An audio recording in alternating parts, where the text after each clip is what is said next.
All right, Thursday night. Let's give it a second. I think Tyler's on his way. Um, Eric and Melissa may be a little bit late, but we'll see. Devin, what's happening? First, yes, sir. You are first. Ando.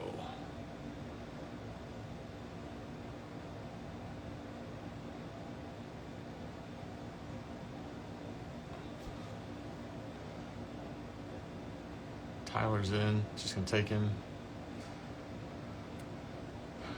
Ando, good morning in Australia.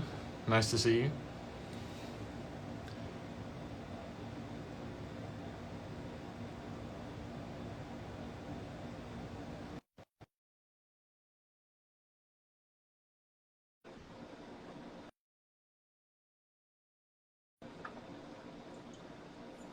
There we go. Good evening. My Guitar is My Mistress, who, if you guys don't follow My Guitar is My Mistress, does some excellent engraving work, I believe, out of San Antonio. So, been following them forever. So, super cool stuff, Hubbard nickels, and all kinds of great stuff like that. So, we got Tyler, proof of life. You made Live. it. You're alive. Survived. I'm here to tell you. I'm here to tell you about it. This is the first. Here This to is this tell the is tale. It's weird having a Um, beer on one of these. I mean, I don't think I had one for like two or 3 weeks in a row. So what a time, man! oh, yeah. Finally, Back, finally back back on in the the horse. saddle. How are the nipples? That's right. I'll be honest with you. So uh, it was a weird. I'll tell you a little bit more, Shaun. But it was I threw my nip guards on probably about an hour before the race, and they were fine. I mean, they the ones that I have not let me down. I think I bought them like I don't know a year and a half ago, and you get like 20 of them in a pack or something like that. And I mean, obviously, I use them just for marathons. I don't usually walk around with nipple guards on, which is maybe I should, but they were great, and it was raining and wet and whatnot, and I was a little bit nervous, but they did their job, so I might have to plug them or something in the YouTube video for anyone who's looking to put on nipple guards while they do some other work, which might be cool. Hey, whatever your process Put on is. my thumb condoms. I do all my weird stuff. I wax my thread, and then yeah, I put my nipple guards on. Hey, whatever works. But they are a one-time use No, thing, yeah, right? They're not yeah, reusable. they're gone afterwards. But I did have some like still some of the adhesive like still there like yesterday when I got in the shower. I noticed. So I mean they work. I mean they don't come off. So um, yeah, no, it was Nice. yeah they did their job. Perfect. I'm assuming it's a pretty Yeah, I common mean, I thing think a for lot. runners, right? If you don't wear, I mean, there's like obviously a handful of brands that probably like have different, styles of them or whatever. But it's like imagine like it's kind of like a little dome. So it's like a circle, then it's got, that goes on the outside, and has like a little covering over top of it or whatever. So your like nipples like actually in like imagine like an igloo, if you will, to kind of give you Okay. like a visual, I guess. But Yeah, I mean, I yeah. know a lot of people just do like a lot of people just do like Vaseline or Aquaphor or something like that. Um, did I rip them off quickly or slowly? Very, very quickly. Like immediately, as soon as I got home, as soon as I got home, they came off. That and my shoes, my feet were just soaked.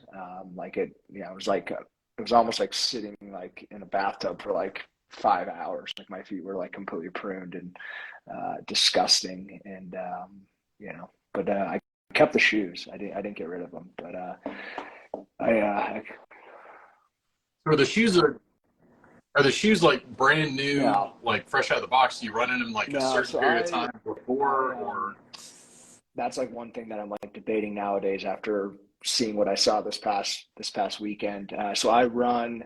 I typically try and use all my shoes for like at least 300 miles, if not 350. So I think I got, and I've been running the same pair, just a different color, for like the last three sets of pairs, 3 sets of shoes that I've had. So I got these ones probably back. I probably started wearing them like February, I want to say, and then so like they're pretty worn in. I do not fuck around with the shoes. That's like the last thing I want to mess around with. And I've like settled on a pair that I'm pretty happy with. But what I will say is that just because I hadn't run a marathon in the rain yet, and it was calling for rain like all morning, and it was pretty wet and kind of like misty and foggy and whatever out. Like you're almost like drop your like your prototypical like New England April day or whatever. That's what it was. Like there was people like you basically had to walk to the starting line, which was like 3/4 of a mile away from where we were. And I mean, there was multiple people that had like a second pair of shoes that were either like ditching the pair that they had on or whatever. I don't know if they were like giving them to someone along the way and saving them, or people that were wearing just like bags on their feet. And then there Right. was also like some sort of like it looked like a special like kind of like shoe covering, which I had no idea existed. That supposedly obviously keeps your feet a little bit drier, but like my feet were soaked and my shoes were soaked before I even started the whole race. So I mean, I ran the full thing in wet shoes, and then it was like then I think like 10 miles in, we got like a good, like kind of like monsoon wind slash like downpour at like, I want to see, like I said, like 10 miles. So like at that point, like everything was wet. Not to mention like, all the water that, you get on yourself, like, trying to run through the run stations and Gatorade and whatnot. But by halfway Right. through the thing, like, I mean, my entire body was completely soaked. So there was like, I was, which would actually, it kind of helped me a little bit because I like stopped worrying about like how my body, like my quads fell and all that stuff, and like started focusing on like, holy shit, it's like really cold out. Like I got shorts and a t-shirt on. Like I got to be, Yeah. I'm more worried about the weather Yeah. now at this point, than, all the other shit that's going on in my body. But, I mean, I packed, I packed like running leggings. I packed like a jacket. I packed a winter hat. I packed gloves. And I woke up and decided that I was just going to go with shorts and a t-shirt. And I brought hand warmers. And I ended up running like the first, I don't know, 6 or 7 miles with like just the hand warmers in my hand, which was clutch. So I mean, I didn't want to like have to like throw away, like a pair of gloves or and all that stuff. So it was cool. I mean, I went to Goodwill on Sunday and bought the cheapest crummy sweatpants I could buy and the cheapest like sweatshirt, and I wore that to the actual race. And then as I was walking, just kind of like dumped it in the donation bins that they had that go back to Salvation Army or Goodwill or whatever. So that was Oh, that's fascinating. So now they have donation bins at the start. Because I remember when I lived in mhm. DC for the Marine Corps, it was just part of the cleanup was so for everybody who's not familiar, where you start is not where you Right. finish. You don't run in a big circle, so you can't like dump Yeah. all your stuff and then come back and get it. Like if you were, the Marine Corps is in like It's January or it's when it's cold. it's in October So because I did it last year. okay, it's not cold. But yeah, so whatever you wear to the start, you take off Yeah. and you leave at the start. So at least in DC, there were people that would kind of hawk around and like the second after the last runner is gone, they're Oh, scraping through really? whatever everybody Yeah, yeah. No, drops looking for it's stuff. so for Yeah. DC they gave us like as part of the package they gave us these like it was I mean it was an amazing race. It was super motivational, but they gave these like I don't even know how to describe it. It was like almost like a mock. It was like a mock turtleneck crew neck. It was bright yellow. It had all sorts of like writing and stuff. It was hideous. Like I wore it to the starting line and actually got rid of it. But I wore that for like the first 4 miles until like I got warm or whatever.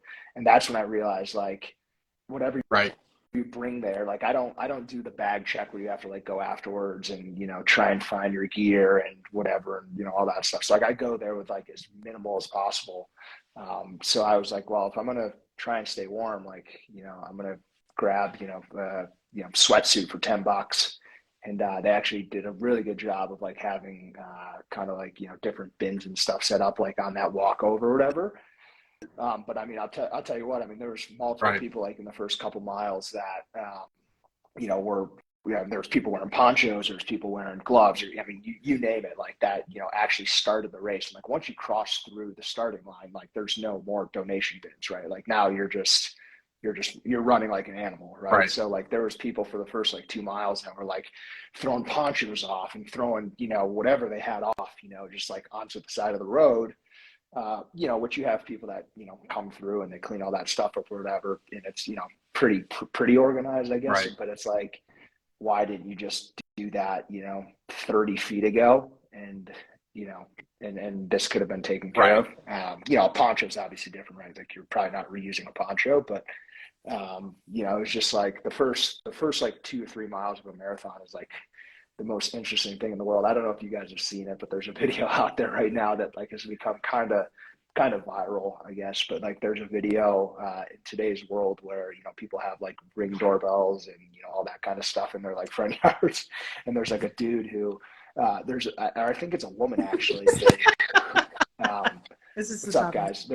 I think there's a woman who gets caught on a Ring doorbell stopping in someone's front yard and taking a dump, and like stops for like 20 seconds, takes a dump, and then like just like casually like walks out of this person's front yard and like jumps back on the course and is going back at it or whatever. So it's like I mean, it's a complete free for all for a while, but yeah, I made it out alive. What's up, Melissa? Hey, can we talk about That's how awesome. fast you were? You did really good. Yeah. We can. You fucking killed it. I downloaded the app because of Chuck's post. Yeah. And then I feel like I saw the little pop-up and it was like, Tyler just started. And then no time later. Tyler just finished. Dude, even like right away I checked it and it was like, oh, he's like 26% done. I was like, what the fuck? Does he have like rocket? Yeah. It was super. It was Super proud of you. Yeah, thank you. It was interesting because so Boston does, it's like we talked about this, but it's like a qualify. It's like one of the only marathons that you can qualify for, and basically if you qualify for it, it just means that you get to start a little bit earlier on in the day, and there's a lot less traffic when you're running. So for the average Joes who like fundraise and whatnot, like there's 4 waves. I was in wave 4, and like waves 1, 2, and 3, I bet have probably like, I don't know, maybe 1,000 people, 2,000 people in each one of those waves. There's 31,000 people who ran this thing. So you do the math.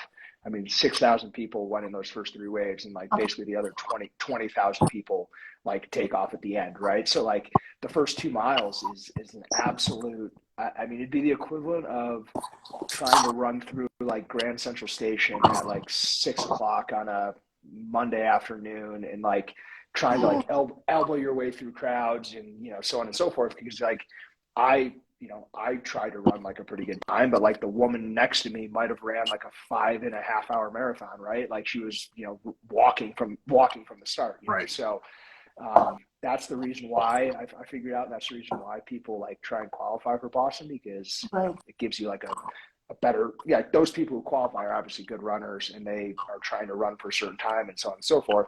But then you have like average Joes like myself and, even runners who are much, much better than I am, who are starting in that last wave that are trying to run like 3-hour marathons, but like they're dealing with like, the 65-year-old woman who's run 25 of these in a row who is starting at the exact same time, and it's like, so like the first 3 miles were actually just really difficult, just to get out of the crowd, like it wasn't until probably mile 4 that I feel like I had like my own like kind of space, outside of that, it was like, trying to like shuffle through people and, like I had a guy like within like the first probably 200 yards, like try and give me like a shoulder shrug, or whatever, like a stiff arm, because he thought he was going to come and run like a 6-minute mile out of the gates, when you had, 10,000 people, and it's the town that you start in is like, it's like a suburb of like,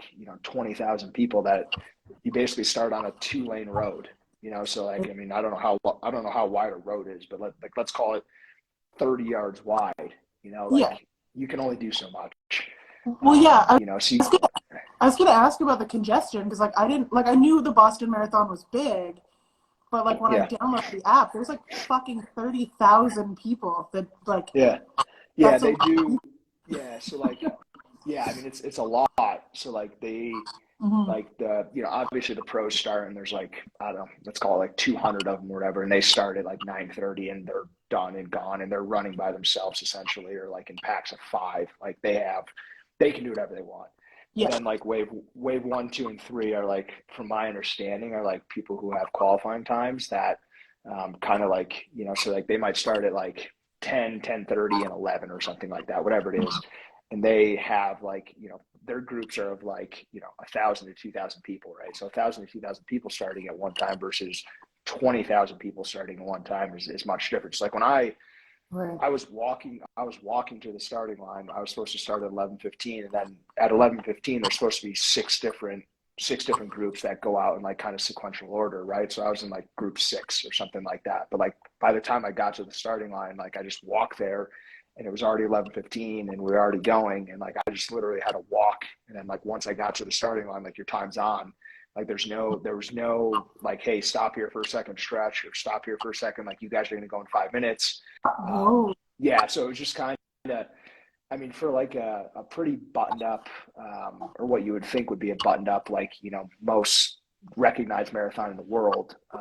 Like there's some things that like could definitely be changed, or maybe I just didn't get there early enough, right? Like maybe I needed to be there at like 11, and then, you know, then I would have had that time. But there really wasn't much rhyme or reason to kind of how it happened. Like that's why I ended up, like, the woman next to me, you know, I remember saying, she was like, yeah, I'm in, you know, group 4, wave 1 or something like that. And I was like, well, I think we're just all going to like pretty much start at the same time, you know? And, you know, sure shit. Like, you know, as soon as you get there, like, it's basically like, all right, as soon as you cross through that like invisible wall, like you're on. Like there's no like, hey, I'm going to take a second, or Southwest Airlines is what it is. Imagine like your average, you know, Southwest flight that has 150 people on it times, you know, 500 or whatever it is, you know, more than that. Dude, and there are people that will throw some bows getting on that plane too. I'd say within the first half mile, I mean, you had probably like 20 or 30 guys who had just peeled off into the wood. Like there was like I'd say woods, but I'd use it lightly. To like take leaks, you know, because they didn't go pee in the porta potties beforehand, right? So like I had stopped. I went to the porta potties because I try and go to the bathroom like as quick or as late as possible before I start. And you know, those people like I hate to say it, but like as soon as you cross through, like there's no, like you can't pause your time, right? So like you can pause your watch and be like, hey, like I didn't run this 30 seconds because I was taking a leak, but like your time is still your time. Like as soon as you cross through that, like you're on until you're there until the end. So if you stop and take a dump and it's 5 minutes, like that's 5 minutes. Like I don't care if you stopped your watch and you know you care about your time. Like the time that you get is the time that you get. So I mean I have never, well, I will say I didn't stop this race. I did stop in one race because a buddy that I was running with had to stop and take a dump at like mile 12, and we waited for him, and there was a big point. It's still a point of contention between the group of us because we waited for him. But yeah, no. All in all, I mean, it was something I'll never forget. It was, you know, one of the greatest days probably in my life, in all honesty. You can get. What's up, Eric? That's awesome. You're just getting shoulder today. I'm just happy that I'm happy that you guys are like both feeling like above weather this week. Oh yeah, I was real sick last week. Yeah, it was a rough week. Yeah, we just went too hard in the paint and didn't take break days, and this week we've kind of caught our. I had a gallbladder thing, barfed a bunch. It was great. Yeah, we've kind of caught. It was super to be I outside got of a lot Canada of when you have a health insurance problem. before I came, and I actually like talked to my doctor, and she's like, if you're gonna have like the big one and have to like have surgery or whatever, that Massachusetts is actually like the best place in North America to be. So she's like, just get a bunch of insurance, you'll be fine. So she's not wrong. yeah. God. So one of the questions we got in the chat was whether runner's high is actually a real thing. I'm probably not the right person to ask. I think you were probably the most qualified person on this session to ask. I would say regular high, so you know. Yeah, right. And that was Monday night for me. But I would say, I mean, again, I don't know if I'm the right person. I mean, I love running marathons because I'm like a creature of habit, and I need something to do, and I love the build up, and I love the training, and I love knowing, like, you know, on Monday I got to run this, and then, you know, like I love getting into that habitual kind of part of it or whatever. I would say that a runner's high, I would love to sit around and like talk with other, like, you know, people who run, because like I'm curious as to like what that actually is. Because for me it was like, oh, at mile 7 my quad like feels like it just got shot by, you know, an AK-47. You know, at mile 12 my hamstring's cramping up. At mile 13 it's a monsoon. Like, so for me it's just more of like my runner's high, I feel like, it's just more of like a mental, like it's like a mental game. It's like more of a I look at marathons as a way to like, and it's gonna sound super weird, but like a way to like really just like figure out who you are, especially when you run them solo. I think the runner's high probably hits like after the fact, like that 20 minutes, the 20 minutes after you like finish. Yeah, especially after you like run, you know, a time that you wanted to run, or, you know, better than what you've done in the past. It's more of like a reward to me versus like during the process. I don't know. Like, I mean, I feel like maybe, you know, right at the beginning, and like maybe right at the end, but like during it, it's more of like just like a straight up like war with yourself, as far as like, do I want to give up? Do I want to take a piss? Do I want to, you know, throw up? Do I want to walk? You know, like, and I also had headphones in, but I will say Boston was absolutely wild as far as the crowd, and like everything that people tell you about is 100% spot on. Like, it is 26 miles of people. Like, I mean, it was 48 degrees out and rain for most of the race. Like, it wasn't nice at all. And like, you would have thought it was like a 75-degree, like beautiful day in Boston, the way that people were like hanging out and cheering on. So, I can see that aspect of it. I don't personally get like a runner's high, I guess. I kind of just chase a time, and once I get that time, like, I'm pretty excited about it, and that's my high afterwards, I guess. You get the like afterglow. Mm-hmm. Yeah. The sense of accomplishment high, more to the point, right? I get that. I mean, that getting that you know, sense of elation after you did something that either you weren't sure you could do, or, you know, set a challenge for yourself, and then you accomplished it, and that has its own reward, right? Yeah, no, I mean, it was, I mean, everything that you hear. I mean, I think I've said this, but I've watched Boston as a spectator like at least 3 times. I mean, I kind of go tunnel vision when I run too, so like that doesn't help. But like, I mean, even with headphones in and like trying to just focus on what I was doing, like, you're still aware of your surroundings. There was like a coworker who I didn't know where she was going to be at any point during the race. I like randomly picked my head up like at mile whatever 15 or 16, and like saw her out of the corner of my eye, out of like all the hundreds of people that were there, thousands of people that were there. So that was pretty cool. I had a buddy who was there like right before Heartbreak Hill, which was really cool. You know, so like I kind of black out and just like focus on, I guess, like putting one foot in front of the other, I guess. But I mean, it definitely lived up to the bill. I mean, like, there was multiple people trying to like throw runners beers.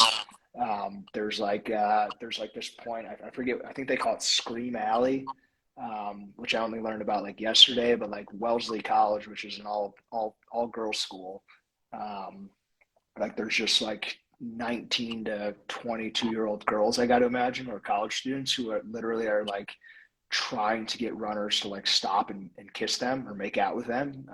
They have signs that are like, stop and make out with me, like wild stuff that like I'm just like, what is going on here? So there was like definitely some moments where I was like, holy cow, like this is like these people really show up. And like all in all, the whole weekend, I mean, no matter where you went, whether it was like we went to dinner on Sunday night at some random place like 20 minutes outside the city, and I forget the name of the town. There was like 3 other people there sitting down that were running the marathon the next day. Like the entire weekend was like filled with people who were all there for the exact same reason. Our flight home had like 60 people wearing like jackets and shit to DC when we had a layover. I mean, it's just like the entire city, like not to mention you had Bruins playoff game, you had a Celtics playoff game, you had the Red Sox playing. Like, I mean, it was just like an overwhelming like amount of support for like, all sports plus the marathon that weekend. So you couldn't drop like a better like first Boston experience. Something that like I said, I'll probably remember for hopefully the rest of my life. That's awesome. That's fantastic. So quick question for Eric. So if people refer to Boston by a nickname, what should it be if it's not Boston? Boston. Don't say Beantown. Don't say Beantown. Just Boston. Or the city. Like if you're from anywhere around, like on Cape, North Shore, Southern New Hampshire, if you're going into the city, it's usually Boston. Yeah, it's pretty short name. So, oh God. Yeah, pretty short name. So, no one's ever really. There will be like there's a restaurant, I think there used to be called like the Bean Pot, or it's actually the windiest city. Chicago's not, like, there's details about it, but people just call it Boston. No one really makes up nicknames that live there. Yeah. There's the next Corter shirt is don't call it Beantown. Corter leather and cloth. No, the next one will be most people come on Cape and they say I'm in Cape Cod. So we made toe tags that they say it's on Cape Cod because it's an island, and that's like the biggest thing on Cape, where it's like, don't say you're in Cape Cod. That's not a thing. No, it's on Cape. Yeah, you're on Cape. The first way if you want people to know that you don't live here, it's to say you're in Cape Cod. Yeah, that's a title. No, when you go to the beach in Jersey, you don't say you go to the beach in Jersey. You go down the shore. Down the shore is what they say. Down the shore. I lived there for years, and I could still never get around to that. Like I would always be like, yeah, we're gonna go to the shore. We're gonna go to the Jersey Shore. And people are like, oh, we're gonna go to the shore. And I was like, what do you mean? Like you're gonna be on the shore? And they're like, no, go on the shore. It just never made sense to me. I've been there. I went there once. I went to Cape May for a work trip, and walked out of the back of the hotel and swear to God, like Anthony Soprano was walking out of the water. And I was like, where the fuck am I? Oh, Jersey Shore. All right, I got it. Yeah. Right on. Well, enough about me, and more about whatever else. More about whatever else. So we've had a ton of questions. We had a bunch stacked up from last week because we got into all kinds of other stuff. But super quick, Eric and Melissa, how's the house stuff going? Mm-hmm. Yeah. We had to take the floors turned out brief awesome, hiatus, right? Chisels, and then we went to Buffalo Bay. Yeah, that's our other big thing we got. Hey, right? So Tyler had his. I haven't opened them up yet. I just posted them on my story because I got them yesterday, but I didn't do shit yesterday because I was still pretty much like having a hard time walking around. So I got them and I set them down yesterday. I opened up the box and I'm trying to. Okay. I want to see that. I'm gonna open them up right now while we're here. Yeah. I don't know if anyone cares. I don't know if anyone cares or if anyone here. I'm sure most people already probably got theirs. I feel like I'm late to the game. Yeah, but I mean, I think if there's a bunch of people that got them, but for those that didn't, they probably enjoy kind of seeing what they're about. They're a pretty simple set. It's a lot about ergonomics and price point and just filling a gap and giving people a professional tool experience for a lower price and having companies behind it that you're going to get good customer service. You're going to get good shipping. Like, I mean, they sold out Friday night and most people have them already. So it was a big weekend, but we got a bunch of stuff and finish the floors. Tomorrow we have to cut into a load bearing wall to install a door into. It's a load bearing wall that's already been closed up, and they closed up a window and a door. So yeah. So I saw that. So you had how to not let things fall down. But I think like 4 or 5 jack stuff on either side instead of building out with spacers, and I think we should be okay. And we have to use 12-inch headers, so I'm not too worried about it. But we got to get that done, and then that wall cleaned up with the green board. That's kind of the task for tomorrow. And then and so that was at one point an external wall that then got built on the other side of and became an internal wall. There's a main house and a barn, and they attached the barn to the house with an addition. So the interior wall to my workshop is an exterior wall to the house on both sides of the workshop.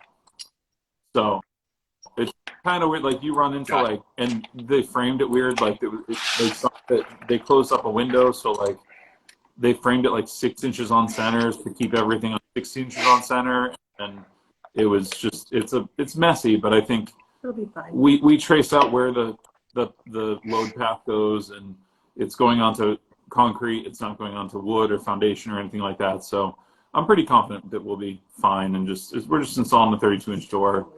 I think we'll be fine. The biggest issue is the biggest pain in the ass can be like moving what's in the barn away from where we have to cut it from the opening, basically. But no, Melissa killed it this weekend. This week she just sanded for like 5 hours straight and then made a full Indian feast. And I was just pulling down drywall, trying to figure out how to not knock my house down while she was doing that. So it was good though. It was fun. We got enough done so far, and we're only midweek. And then we went on a road trip yesterday. And then we went to Buckle Guy yesterday, and that was very lovely. And nice. That's a weird one. You gotta go through the city. So on the way there, in the morning, it's a 3.5 hour drive, but on the way back, it's an hour and 45 minutes. So it was fun. Nice. No, it was nice. I mean, Melissa got to meet everybody, and they were very kind to us, and it was just nice to touch in with everybody, and we have a bunch of ideas on the table. You have a couple samples, a few people have other samples, and just working on projects and products and stuff like that. And Melissa brought some new stuff to the table for those toolers out there, and it's all projects. I'm trying to sneak in some cool resin material. I want to do some stuff out of Ultim, some stuff out of Delrin, and they're open to it. We've got to figure out how to do it. Delrin's cool stuff. Like I've got some of it here in the shop that I use in my my ring mandrel. The one side of the ring mandrel is Delrin to keep the metal from being marked when you're bending it. So it's pretty it's what they make Fairy King stuff. Malls out of. Like that's the head of a mall is Delrin. Okay. So, and I have one that's 40 years old that's never been replaced. Like if it can handle that, then it can handle, the project that we're doing with it, which is not a force-taking project. It's just like a stand. So we're just trying to make some cool stuff that's made out of cool materials that looks nice on your bench, makes you want to make stuff, and that's pretty much it. So it was fun. It was a fun visit. It's always a fun visit there, and I think Melissa had a lot of fun. Yeah, it did. Getting treated like a superstar because the illustrations and her stickers were everywhere, and I was really shy. It was a lot. It was a lot of people. It was like all the people in the warehouse. Yeah. I was just like, whew. We kind of walked in 10 minutes late to a taco feast. Full catered Big spread. thing. So it wasn't about us. It was about the team. They absolutely, I mean, they got all the orders out over the weekend. They worked extra hours. Their engineer designed the packaging and got it made when China was shut down with COVID, and the packaging section of China, and find this different distributor and designed all the packaging. And it was totally 100% the team thing. It was nice to have everybody and celebrate it. Yeah, and it's super cool that it's close enough. I mean, it's not close, but it's close enough that when you want to go drive over there, spend a couple hours with him, you can. I have a friend in Salem too, so I can just go up and sleep on his couch and have dinner with him, and then it's 20 minutes from Salem, so it's not that big of a deal. And the drive home is always easy, just because it's later and all the Boston traffic's gone. Late. Yeah, she got to experience the big dig though. That was fun. I got to drive her under the dig, which is nice. They put LEDs in, which was interesting, so you could really see how dirty it got. And, but it was pretty. Yeah, she was having fun. It was a fun little drive. And that was so. As part of the race, I think Tyler, you ran over the top of the big dig. So yeah, you guys got upstairs and downstairs between the three of y'all. You could have told me I was running in Atlanta. I would have had no idea.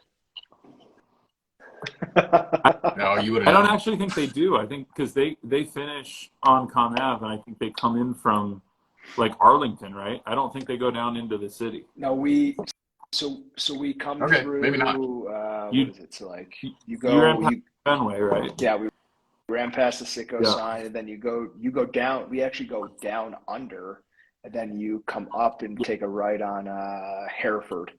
Yeah, so Com Ave has a passing lane that goes under. Yep, that's exactly where we passed. So you go under there, and you take a right. Yep. And for those that don't know, that area of Boston was basically built on pilings. They filled in a bay, and so all the streets are alphabetical. Mm. So then they flip you over to Boylston to finish the race there in front of the Prudential and that kind of thing. So yeah, they don't really go anywhere near downtown, I don't think, which would be where the Greenway is. But there you go. So you did not. I was going to say, I think you're wrong there, Chuck. No, you're good. They bring you in through the Paul Revere section of Boston, and then yes, dump you off in front of the Prudential, which is cool. Yeah, I mean that part of the race was it was probably 5 or 6 people deep for the last 2 miles. Once you ran past Fenway and the Sicko sign and all that shit, the last 2 miles it was just wild with people. Having a good time. I've never. I mean, I've done this a couple times, but I've never seen so many people fully inebriated by 1 o'clock in the afternoon. It was pretty cool. That's late. Cool. They'll probably recover. They'd probably stop drinking at that point. Yeah, I mean, so when you, I also started at 11. So when we were walking to the starting line in Hopkinton from the high school, there was just random families. Hopkinton's a suburb. It's very much a low key suburban, 20 miles outside Boston, whatever. I mean, there was families in their front yards, cowbells, tall boys going, cheering you as you were walking to the starting line. You hadn't even started the race yet. And they were out there, pumping you up and whatnot, which I thought was really, really cool because I've never seen that at any of the races that I've done. And that's when I was oh, wow.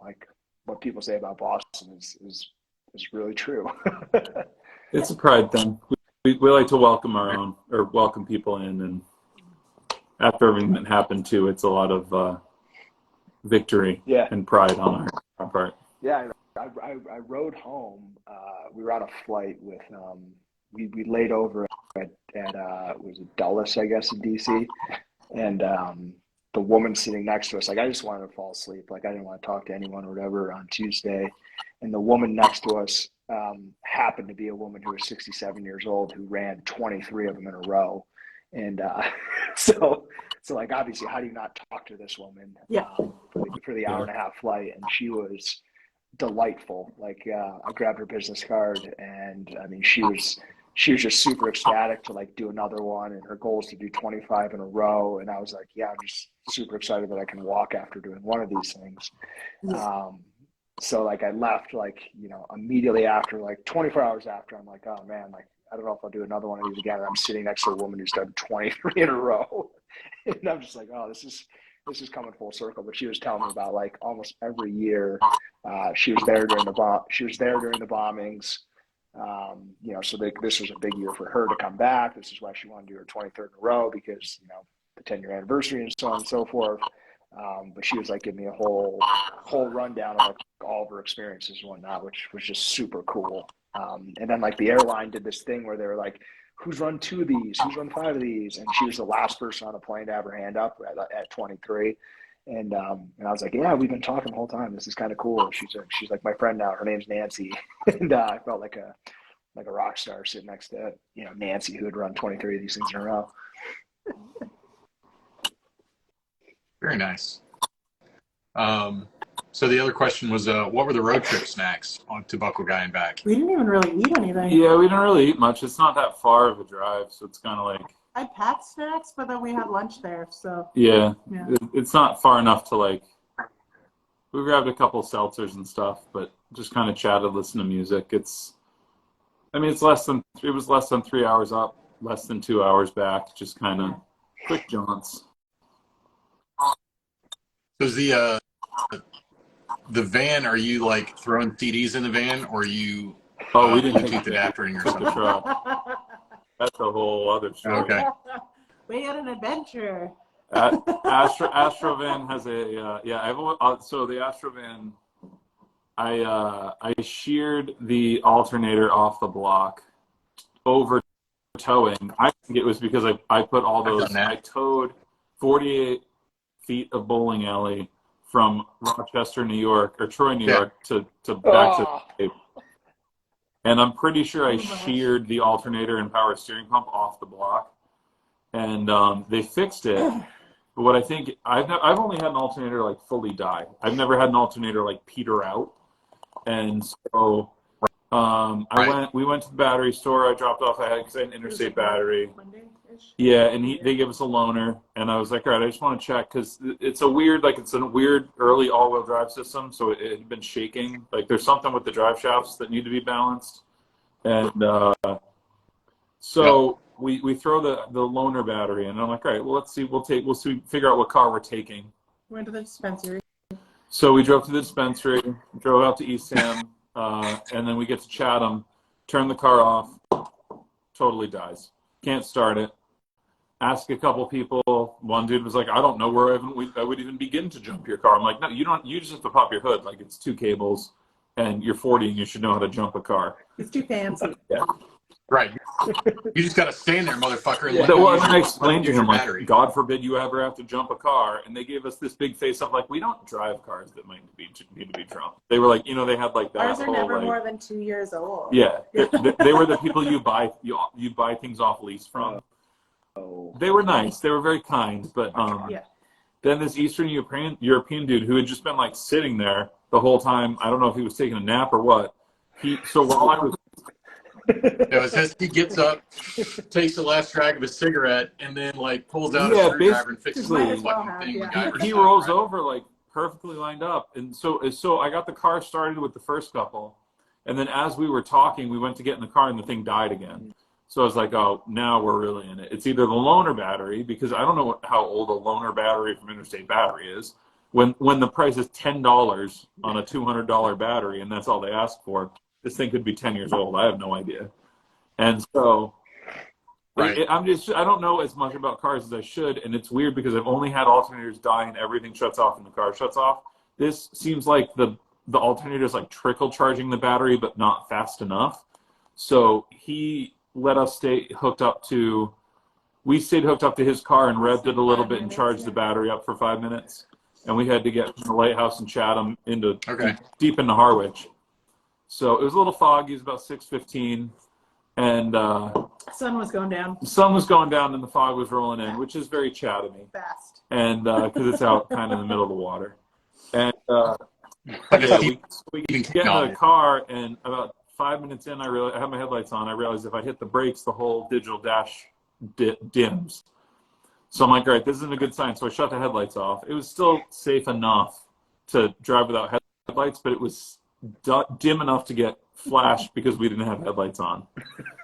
So we were about 15 minutes away from home, probably like 8 miles, but a lot of twisty turnies.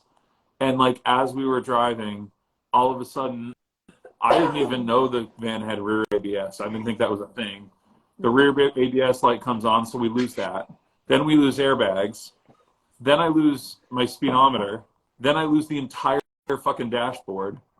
And I take Main Street on Hyannis, or on Harwich, which is very, very curvy. And you can see in front, like I would never, ever break double line if I couldn't see ahead of me. But I was just fucking NASCAR straight shooting it in this van. Fast and the Furious. And so where I live, Yeah, Apex coming right out next month. Yeah, so we have the GPS. I GPS like the fastest possible route, right? And because there's side roads everywhere, I wanted to get off a main road onto a side road where I could gun it and just like get home. Because it seemed like as long as I was doing about 45, the alternator was keeping up just enough to keep the car running. And we passed a cop, though. We did pass a cop that did nothing, and I'm pretty sure I was doing 60 and a 35. And it was dark. And it was pretty dark. So you have to come up over a hill and around a corner, and you can see my house. So like a mile before that, Melissa was like, 1.3 miles. We're almost there. I was like, you shut your damn mouth. We're not almost there. We're not almost there. And then we hit over the hill where I knew I could coast into the house. Yeah. And I was like, you can say we were almost there. So we pulled in, and I was like, let's just sit and see how long we had. And I was like, let me try something. I turned the headlights on, whole car dies. So we were like, a hair away from like not making it, but we made it. And so I'm gonna go pick up a new battery, but I got to get the alternator probably replaced, and it's fine. Other than that, it drove lovely, except for the shakes. So nice, yeah. So it needs some driveline attention, alternator attention. But besides that, I mean, when you have a Tacoma, you can kind of depend on that for anything. So we just drove the Tacoma up, and it was plenty comfortable, and that's about it. I did get a battery for Big Red, though, the big van, and that thing like rail. I was just going to ask, what's I have big to van? like weld the floor closed, but on the outside it's fine, and mechanically it's fine. I just don't have AC, so I got to like kind of strip the interior. I'm going to panel bond all the holes closed, drill in some drain holes so I can hose it out after the beach, and then cover it in bed liner that I use this product called Monster Liner. It's a 3-part epoxy, no chunk rubber. It's not like Line-X. That's what the outside of my Tacoma's covered in, and they do all sorts of colors. So I'm just gonna do like a tan floor so it looks like carpet, but it's a beach van. I got to deep clean the seats and put a couple solar panels on top, and that's it. Beach taxi. I'm not going overboard like I did with the Volkswagen. And at 7 to 9 miles per gallon, I'll probably take it for a few cruises and then just beach only, basically. But runs and drives really great. It runs. I was very impressed with. It's been a couple of years at my buddy's. Bodywork looks great. Mechanically, it works really nice. So the Aerostar, I'm sure it needs a new alternator and probably a driveline rebalance, the drive shaft rebalance. I don't think it's anything too crazy. But we'll see. Who knows? An Aerostar drive shaft could be $18,000 at this point, or just not available. So, or I mean, could be it's available. And there's my experience with drive shafts is there are some shops that can balance them, but they're few and far between anymore because almost everywhere just wants to order a new one. And you have a lot of like independent suspension. They don't even use their all-wheel drive is selective braking and not actual power to wheels all-wheel drive. And I don't even know what electronic four-wheel drive means. No one really does. So, you know.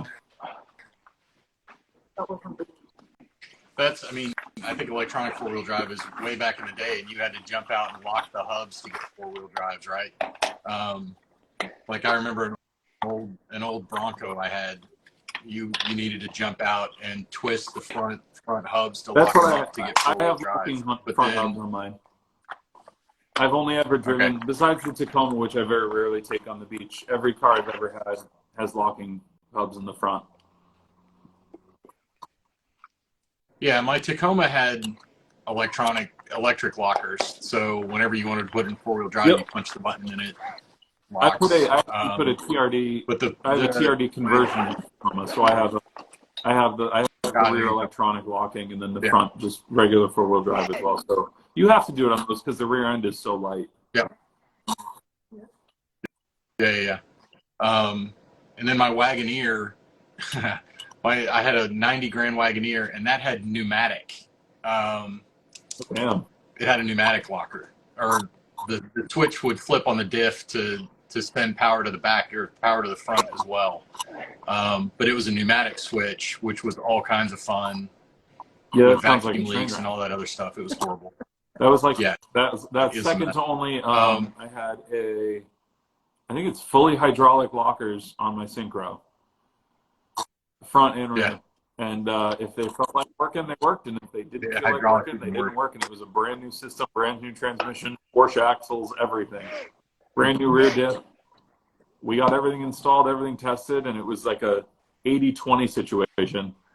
But you couldn't really drive that thing on the beach without rear lockers. You don't want to drive front lockers. That's kind of rock crawling territory. But the big van has a limited slip, so I think that should be fine with the weight of it for just driving on the beach. I'm not going to go too crazy with it. Awesome.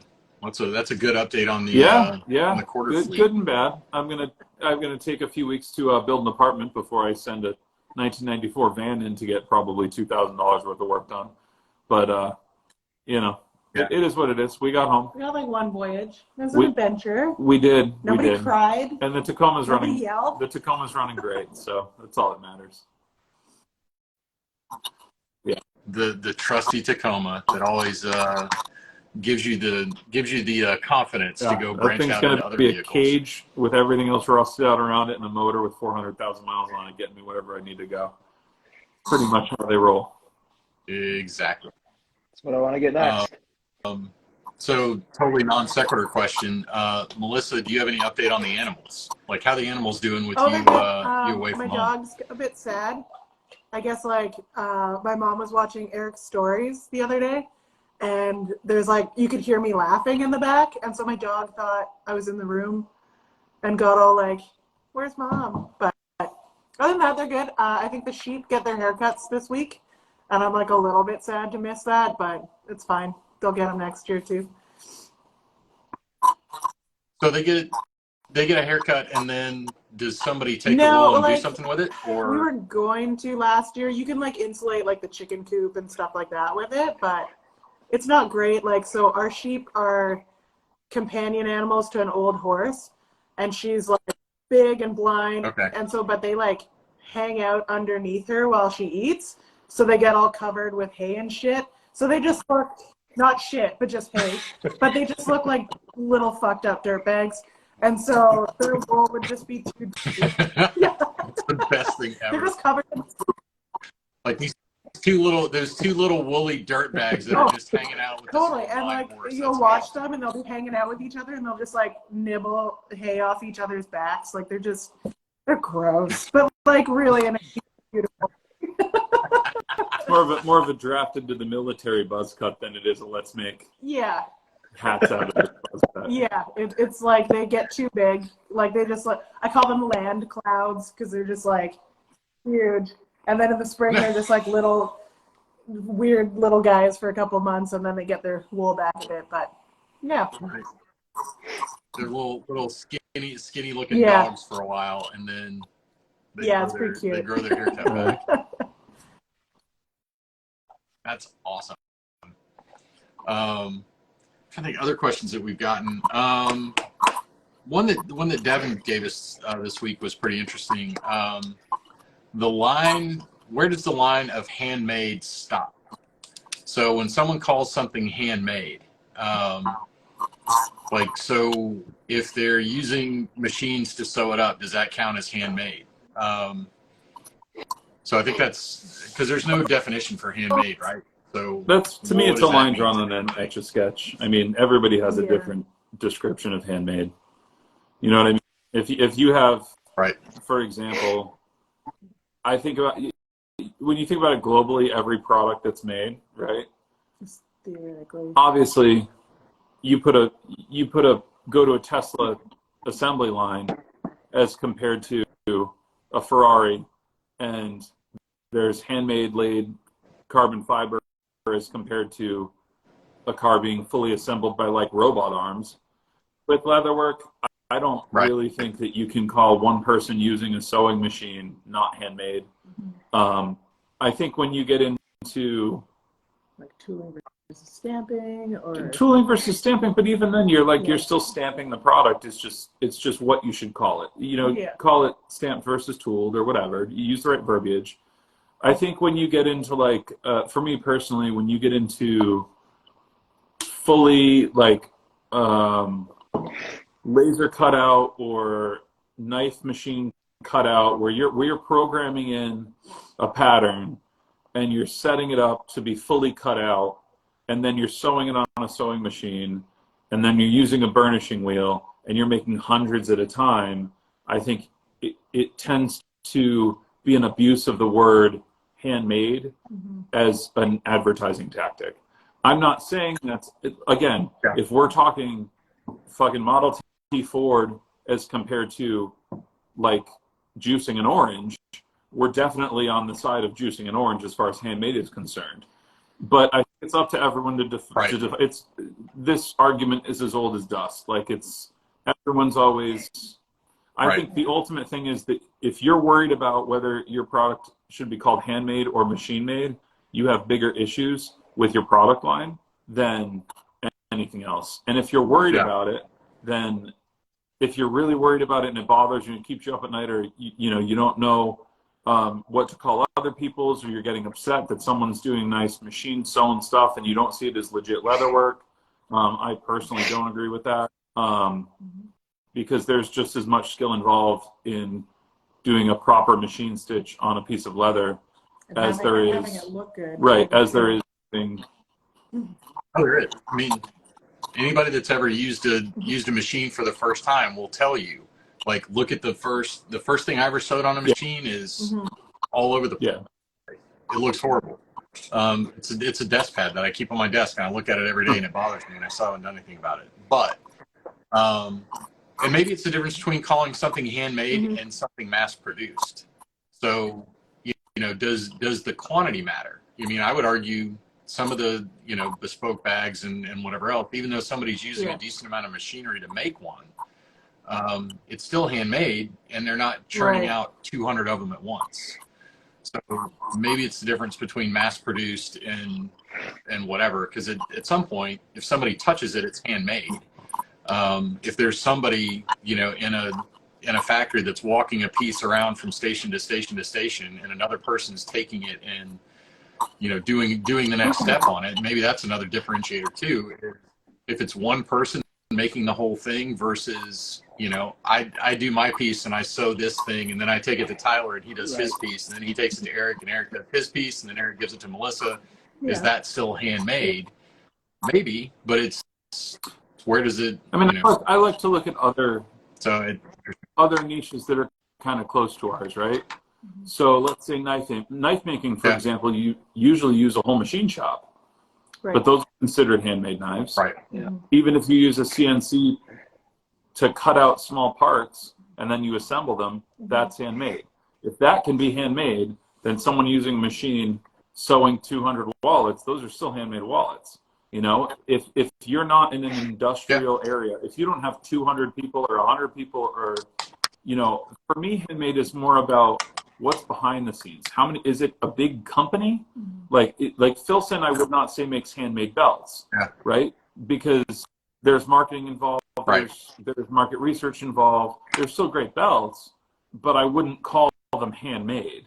I think handmade at this point, 5-10 years ago, handmade meant something a lot different than it means now. Handmade, I think, some things are truly handmade, and a lot of it is just marketing tactics. Because you can go into a Williams-Sonoma and find a handmade lasagna pan that it's handmade because they have like 4 people, doing the clay casting and throwing them into the oven and dipping them instead of a robot arm. I mean, at some point you just got to say, okay, well, how important is this to you?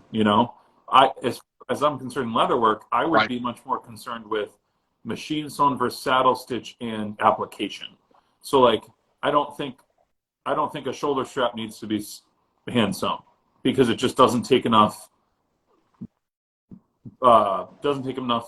use that it makes sense that you're going to have to like field repair a shoulder strap unless you use it for 10 years. But a wallet being hand sewn, Right. it's probably going to hit enough abrasion where a hand stitch makes sense because you can tie off the hand stitch and do a quick repair. So I think people should worry more about the appropriate application of machinery versus hand stuff, like handmade, doing things by hand, as opposed to putting specific labels on things. I mean, every seltzer is handcrafted, every beer is handcrafted. Yep. They still have silos, they still have, 1,000-gallon fermenters. That's still considered microbrew, that's still considered handmade. I think it depends on the morals of the person making it. Are they looking to sell thousands of them and get rich, or are they looking to express themselves creatively and are using the best tools to make the best quality product?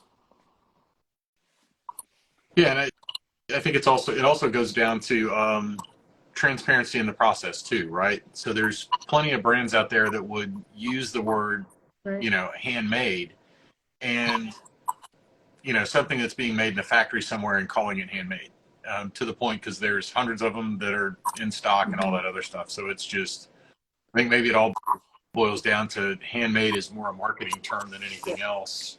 Depending on who's but at the using same time, it. if you've ever seen a 75-year-old dude jack glaze a piece of shell, you can't tell me that's not handmade. Right. Even though he's using a press and that has gone through a whole tanning process that's automated and has pulleys and stuff, you can't tell me that's not a handmade piece of leather. Or boots. Yeah. You could never make a pair of boots fully by hand with zero machines. That's another part of it too. There's ridiculous. It would take you so long. Yeah, it's impossible. I mean, you could, but you couldn't do it with any amount of quality. I mean, to be fair, there are a couple Japanese shoemakers on YouTube that fully make shoes by hand, and it is absolutely insane to watch. It's totally crazy. Yeah. But that's what I'm saying. Anything is possible.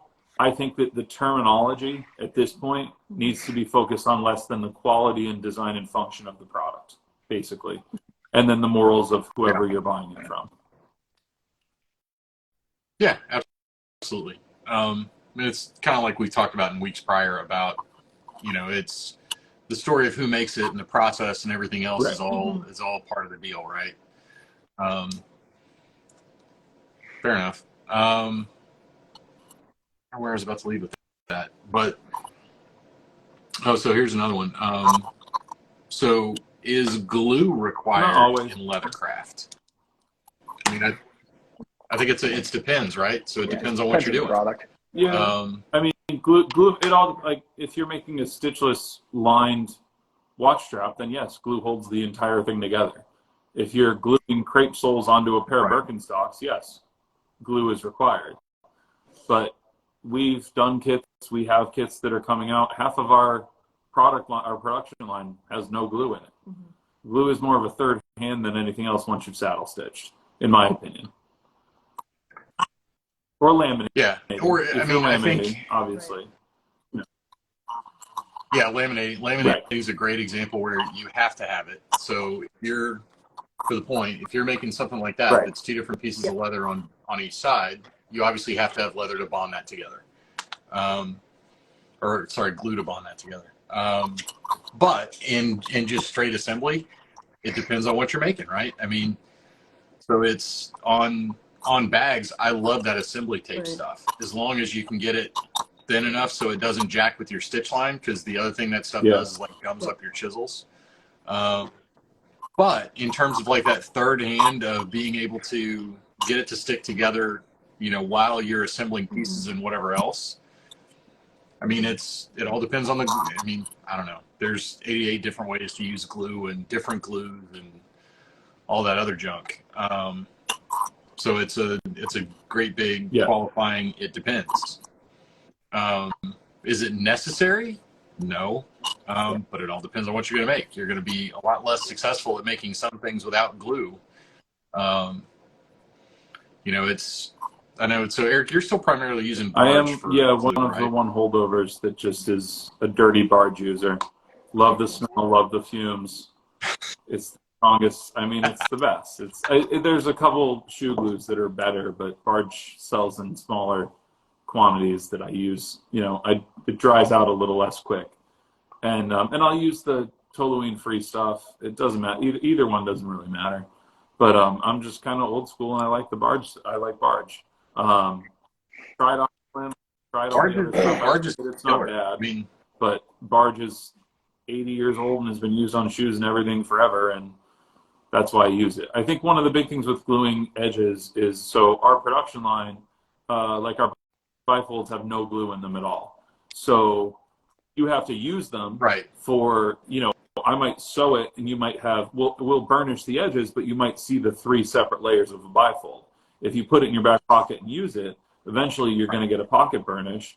And the thing that is different about that is that it allows me to offer a lifetime warranty and not lose my shirt. Because if something comes in, I don't have to peel glue off of everything, possibly replace pieces. I can just clip the thread, re-sew everything, and your wallet's going to be good to go for the next 15 years.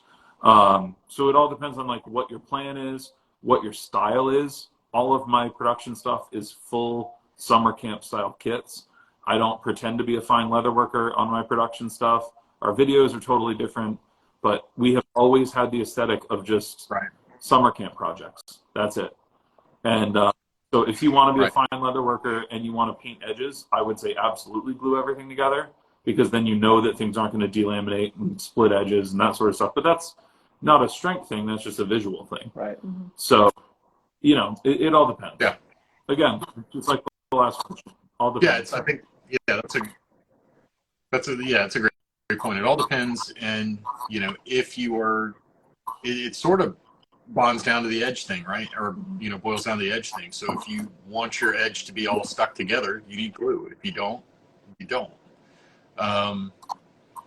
No, Tyler, you're about to say. I was going to say the same thing. I mean, I think it all comes down to how much you care about, you know, the edge burnishing process. I mean, I've definitely made wallets that have had no glue, saddle stitched them or whatever, and then, you know, finish them and whatnot, and that have looked completely fine. And I think to Eric's point, when it comes to anything that comes back to you, obviously having to deal with glue and replacing pieces and all that kind of nonsense. If you're making quantity, I think it makes a lot of sense to not possibly glue, right? Because it's just going to possibly mess up that entire process and, you know, make your life a little bit more complicated or whatever, as opposed to just restitching it and getting it back out the door so that person can use it for another 10 years.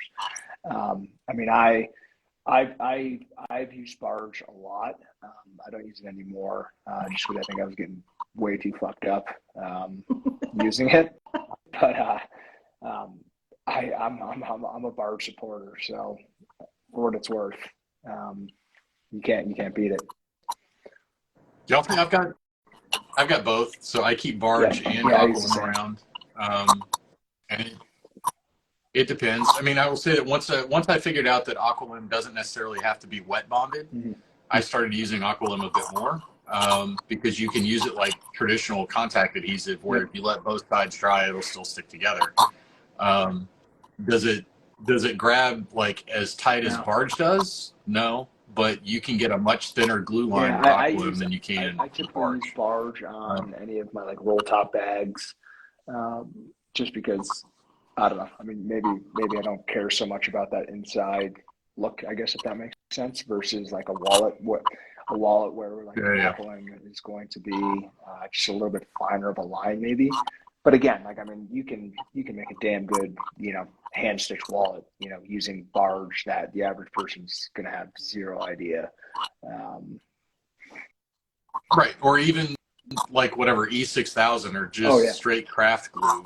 I mean, there's 88 different ways that you can do it. I mean, that's for me. It was one of the hurdles when you get started is barge. Like entry point for barge is like $35 for a pint or whatever it is. So it can be. I think they sell it in smaller containers than that, but like a half pint maybe. But it's still pretty expensive for glue. So if you're just getting started and you don't know if you really want to do this or not, I don't know. I mean, counterpoint to that is if you buy one of the little half pints of barge, like you will glue all kinds of shit together. Just because it's that good. You can also go to the local hardware store and get the little tiny $7 bottles of other brands too. That's as long as it's contact adhesive, and if you want to try it out, you can do it any way you want. It doesn't have to be barge. If you're looking for, there are a bunch of, leather's so fibrous, and if you're making a wallet or whatever, I mean, it's going to hold the thing together for years, no matter what. So, or the Tandy Eco Stick stuff, or the Phoebings glue is all good stuff too. And Eco Stick, it's definitely it's the worst. I hate it. You might as well give me Elmer's. I mean that's basically what it is. And that the Phoebings leather glue is the same thing. Like it feels like Elmer's, looks like Elmer's, smells like Elmer's. Yeah, maybe. You gotta start somewhere, though. You gotta start somewhere. I mean, that's part of. And maybe it's just when we started out doing this stuff, there was nobody to say, stay away from the Phoebings glue, stay away from Eco Stick. So you buy it and you figure out shit and move on to the next. I used straight Elmer's for the first 3 years. I just used Elmer's glue. And it was just enough to hold the edges together at a good burnish, long enough for someone to put it in their back pocket for the wall to break in. And that's all you need. Yeah. Someone in the chat said weldwood. We just switched to barge 2 years ago. I used weldwood for almost 10 years. Because you could go down to the store and get the little bottles, and they would stay fresh. So you could they had a smaller brush, so you didn't have to. Back then, there was no paddles or anything like that. So, we would use the little brushes and little bottles, and as soon as it was getting a little tacky, we were ready for another bottle, and we would just buy cases of the bottles. I mean, weldwood, they have changed recently. They're not as sticky, so I went full-time to barge. But I use so little of it. I mean, that's the thing, too, is like, very few people are using enough glue that it might stink up the room for an hour or two, open a window, or just get used to it like I am and be totally numb to the smell. But you're not using it full time in a sense that you're not a cobbler gluing soles on. You have to be 8 hours a day. At a boot factory. Yeah, it's not like an all day. Right. Day. It's a if you have a glue day when you're making a batch of 30 things, you glue something in a room, you leave the windows open. By the time tomorrow rolls around, everything's aired out, nothing smells like barge. I don't agree with the stories I've heard of like a bag smelling like barge for 9 years. Like that just doesn't objectively is not a thing. So. No, that's chemically not a thing. Like once all the toluene or whatever else, like off gases off the glue, it doesn't smell like anything. But I am stuck with the barge. I've tried to work with the alkaline. I think it's just a time issue of not having the time to like learn how to use it properly. But I also have a lot of sort of boot inspired designs where like a big part of putting the pattern together is covering it in barge and hammering the shit out of it. And that's how it stays together and you get a straight stitch line. And I think a lot of good designs are, from the 80s and the 90s are made that way as far as the handmade leather stuff is concerned, because that's what was around and barge is amazing. Like once you stick barge to itself, it's going to rip the leather before it rips the glue most of the time. So if you can deal with the smell, the toluene free is really good too. It's just as sticky. And it's a little bit safer. And you could always throw a mask on if you're worried about the smell or if it makes you not feel good or open a window. I'm just fucking impervious to it. You could glue stuff. I could be gluing stuff for 3 days straight, not get a headache, smell it, not feel weird. Like it's just, I've been using it for so long now that I know it's probably very unhealthy, but it's just the way that I work. No, I mean, it's human nature, right? You adapt to things. and I'll take a quick pause, Miss Freak of Nature, do not under any circumstances throw out your current glue just because of what you say. Oh yeah, absolutely. It's just personal opinion, Yeah. you know. Yeah.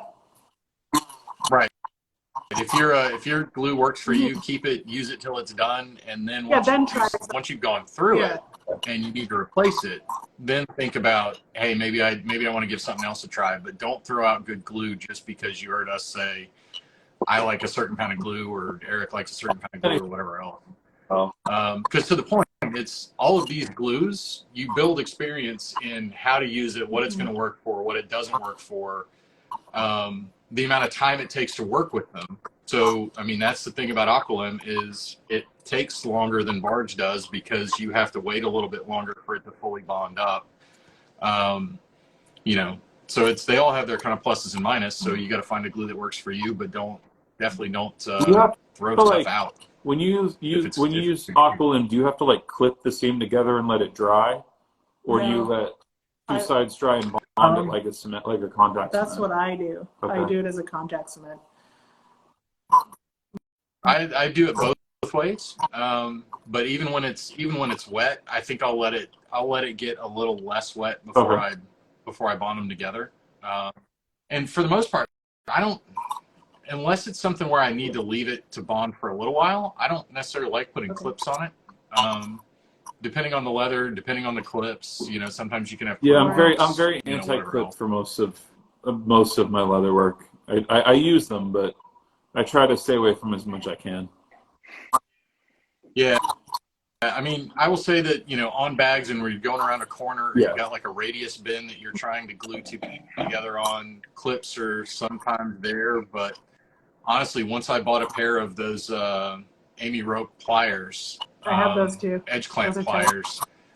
Yeah, you give it a little squeeze with an edge clamp plier and you kind of don't need the clamps because it's good. Like same as hammering or rolling or anything else. Like you apply pressure to it. And you kind of don't need those clamps to sit on it for an extended period of time. I've been using like one of those rollers, and that seems to do the job and not leave those, you know, wicked marks that you sometimes get. I mean, I will say like gussets, some things like that. To your point, Jack, like you kind of have to in certain points, like, and you can doctor them up and, you know, put leather around them and all that kind of fun stuff or whatever. But yeah, I mean, I and if it's something you're flipping inside out, the clips aren't a big deal because you're clipping them on the flesh side instead of the grain side. So you don't really have a danger of getting marks on the flesh side. But something where you're clamping and the clamps are sitting on the grain side. I mean, even with little leather, you know, pads in them or whatever, it can still I usually just make a mark. clip them along the actual stitch line.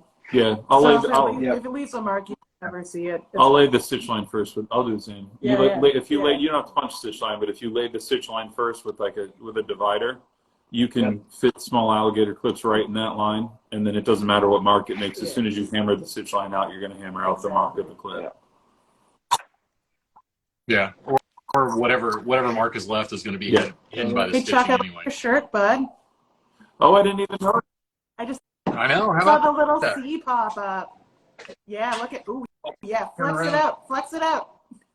How are you turning like that? It's so smooth. Isn't in there? Are you on a pedestal? Are you on a pedestal?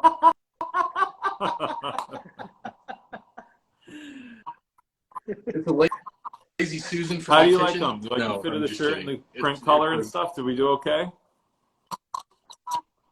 Dude, it is straight. Like it is straight Cape Cod so much. It's what is it called?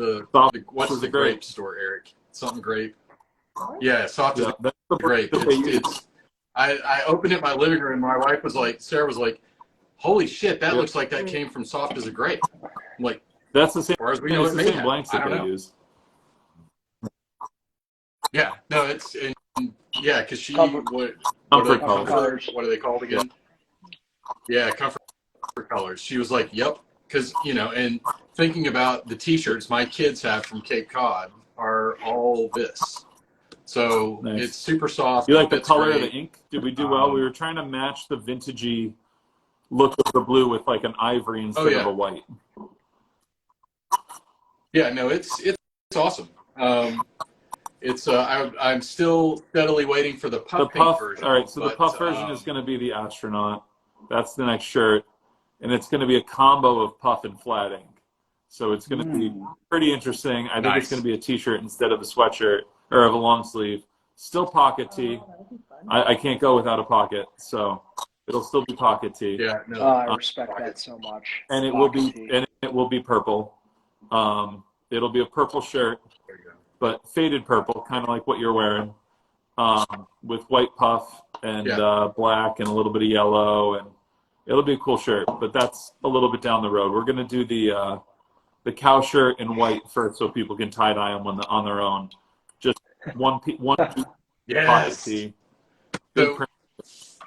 So Tyler, do you when Eric says the cow shirt, do you know what he means when he says the cow shirt? I can grab one. Okay. He already has a sticker made. Well, I feel like It's the coolest shit ever. I feel like I might have seen it. I'll just need to be printed bigger. Oh, okay, gotcha. So this is the cow graphic. And yeah, it's reversed. So the cow's sewing a human leather wall. Did Melissa? Did you draw that, Melissa? No, that wasn't one of my. That's pre me. My buddy Tim's a professional illustrator, so he drew that up for me. Okay. And he's just singing away, and that's just going to be a good old-fashioned Grateful Dead style front T-shirt, simple white T-shirt, front, probably no front pocket, front print, just a simple one. We might do some tie-dyes as a special edition, but that's going to be on our site. That's just kind of a personal project, and then we'll make stickers to go along with it and stuff like that in the holographic. And this was kind of a test print, like what was that? What's the website that does the stickers? Sticker Mule. Sticker Mule had like a test, and I really wanted to do holographic, so we were just seeing how the colors worked. Yeah. But the T-shirt, oh yeah, there's piles of them. Yeah, there you go. But yeah, so those are going to be. We'll probably put them out on a white blank that you can either keep white and black. It looks very 80s. We have like a copyright 2022 illustrated by Tim Graham, like, you know, in the bottom corner. And if you want to tie dye it, you can tie dye it. Sure. We'll probably do. We got to test white ink and black ink to see what looks better once you tie dye it. The white might pick up ink. The black won't pick up ink, but might not pop as much.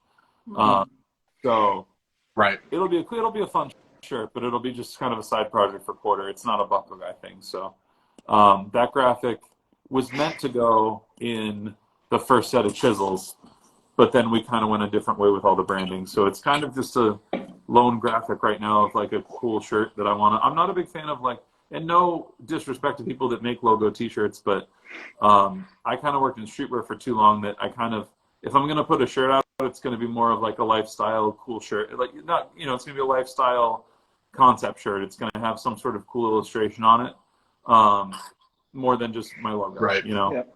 So I just have fun with that kind of stuff. Yeah, I think it's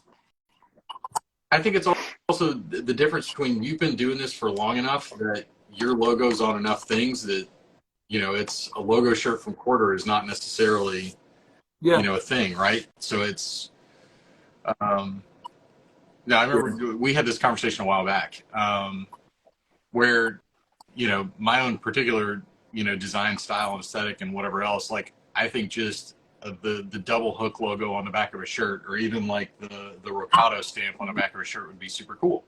But that's that's not the thing. I also think there's a lot of, and this is not an overarching statement, but I think makers as a group are really good at making things and really terrible at making merch for some reason.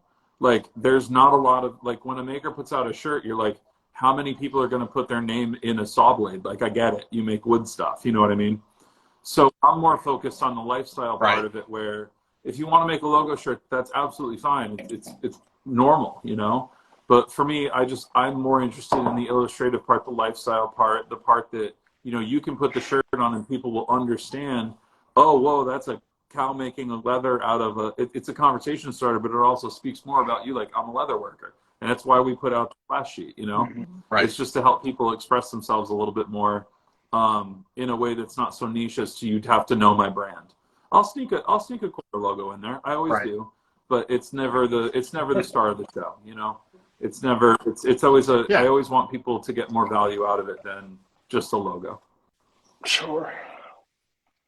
I will tell you at my house, I'm gonna have to like put this shirt someplace where nobody else can get it, because like my older kid was like, "Wait, there's a wizard on the back of it?" I'm like, yeah, there's a wizard on the back of it, and she was like, "That's awesome." So we got cool, we got Gen Z approval. I'm okay with it. That was the goal. Is that the kid that put my stickers on their There car? you go. Yeah. Yeah. Awesome. Yes, it's. But she was like, I have a sticker on the back of my car that says "I love evil wizards." That's so like sweet. that's awesome. I'm like, I don't know if the chisel's an evil wizard, but Fun little guy. Yeah. Yeah, absolutely. So yeah, Gen Z is down with it. Gen Z loves a good full sleeve print.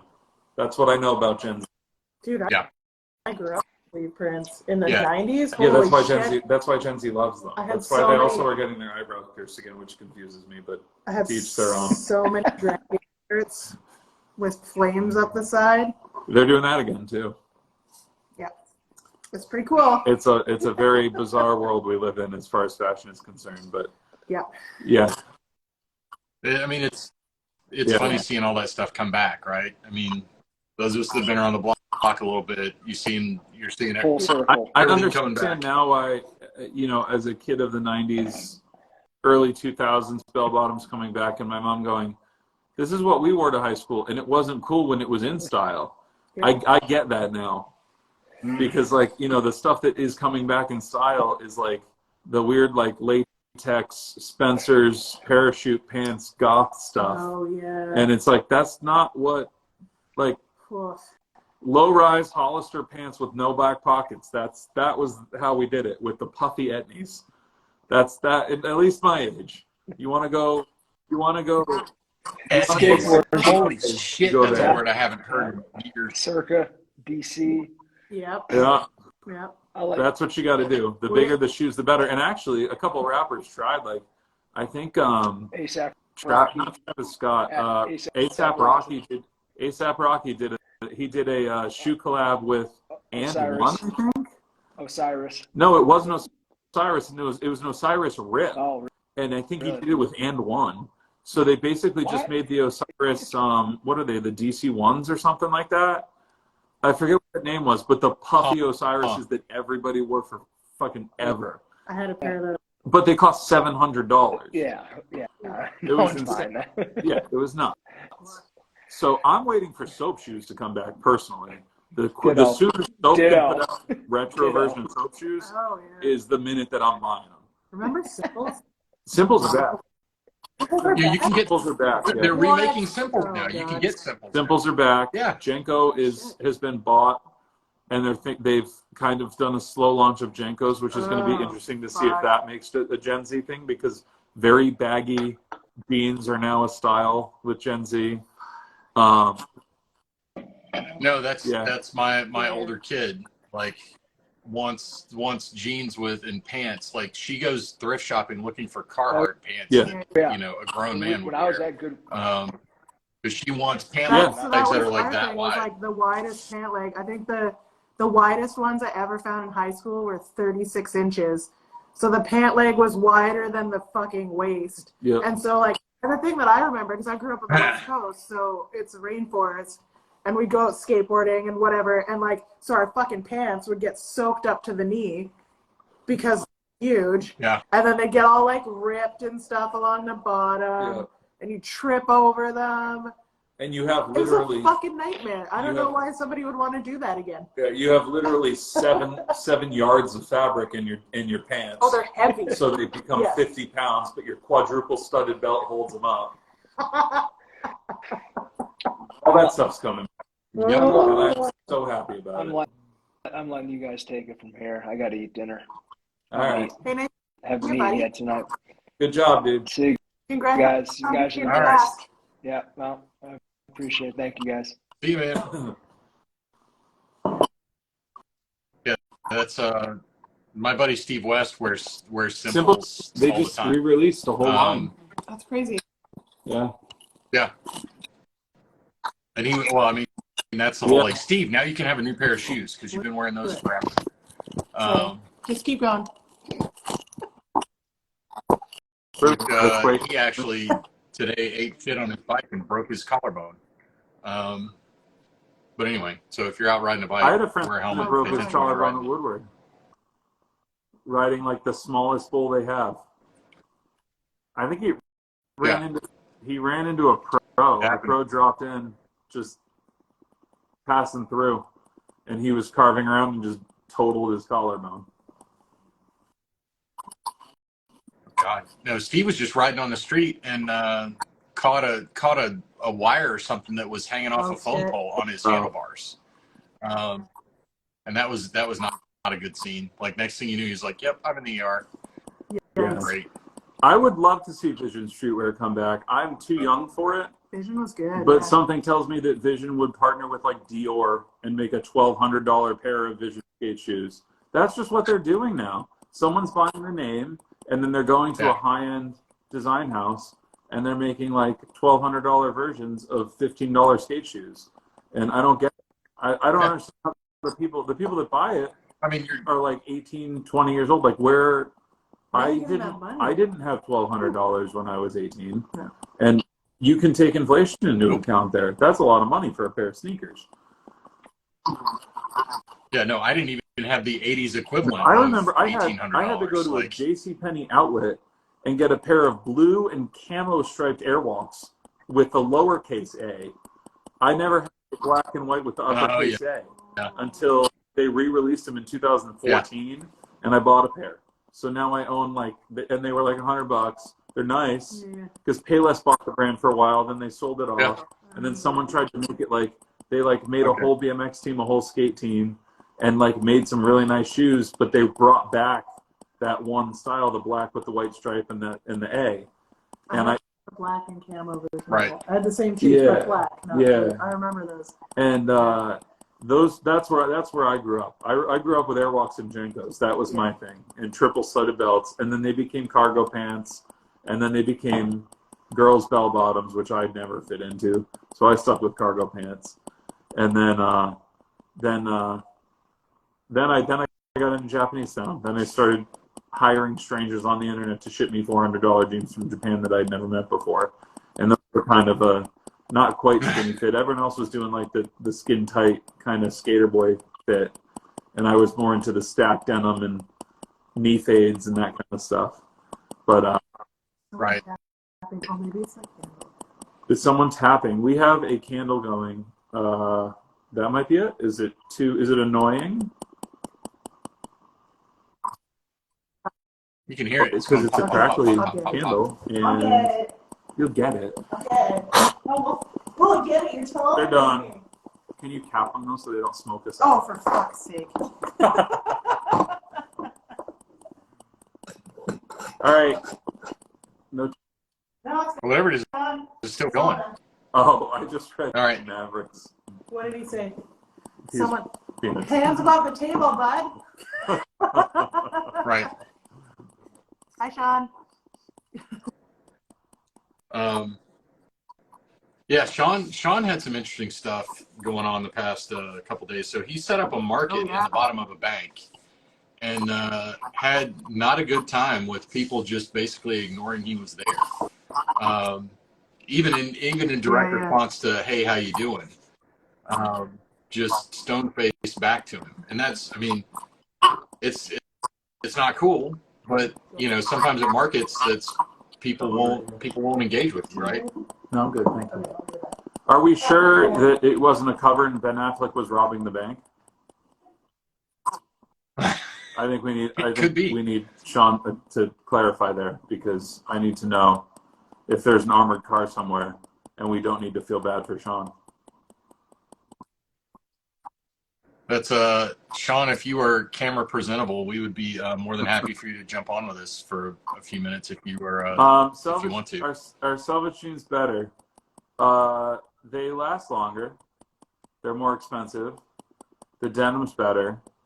Unlike the big thing to remember is the lighter the denim, the tighter the weave, so the less airflow. So you actually, if you're working in warmer conditions, a heavier weave is going to give you more breathability than a tighter weave. So like a 15-ounce denim is going to kind of lock in the heat and the moisture more than like a 21-ounce denim, like an Ironheart or something like that.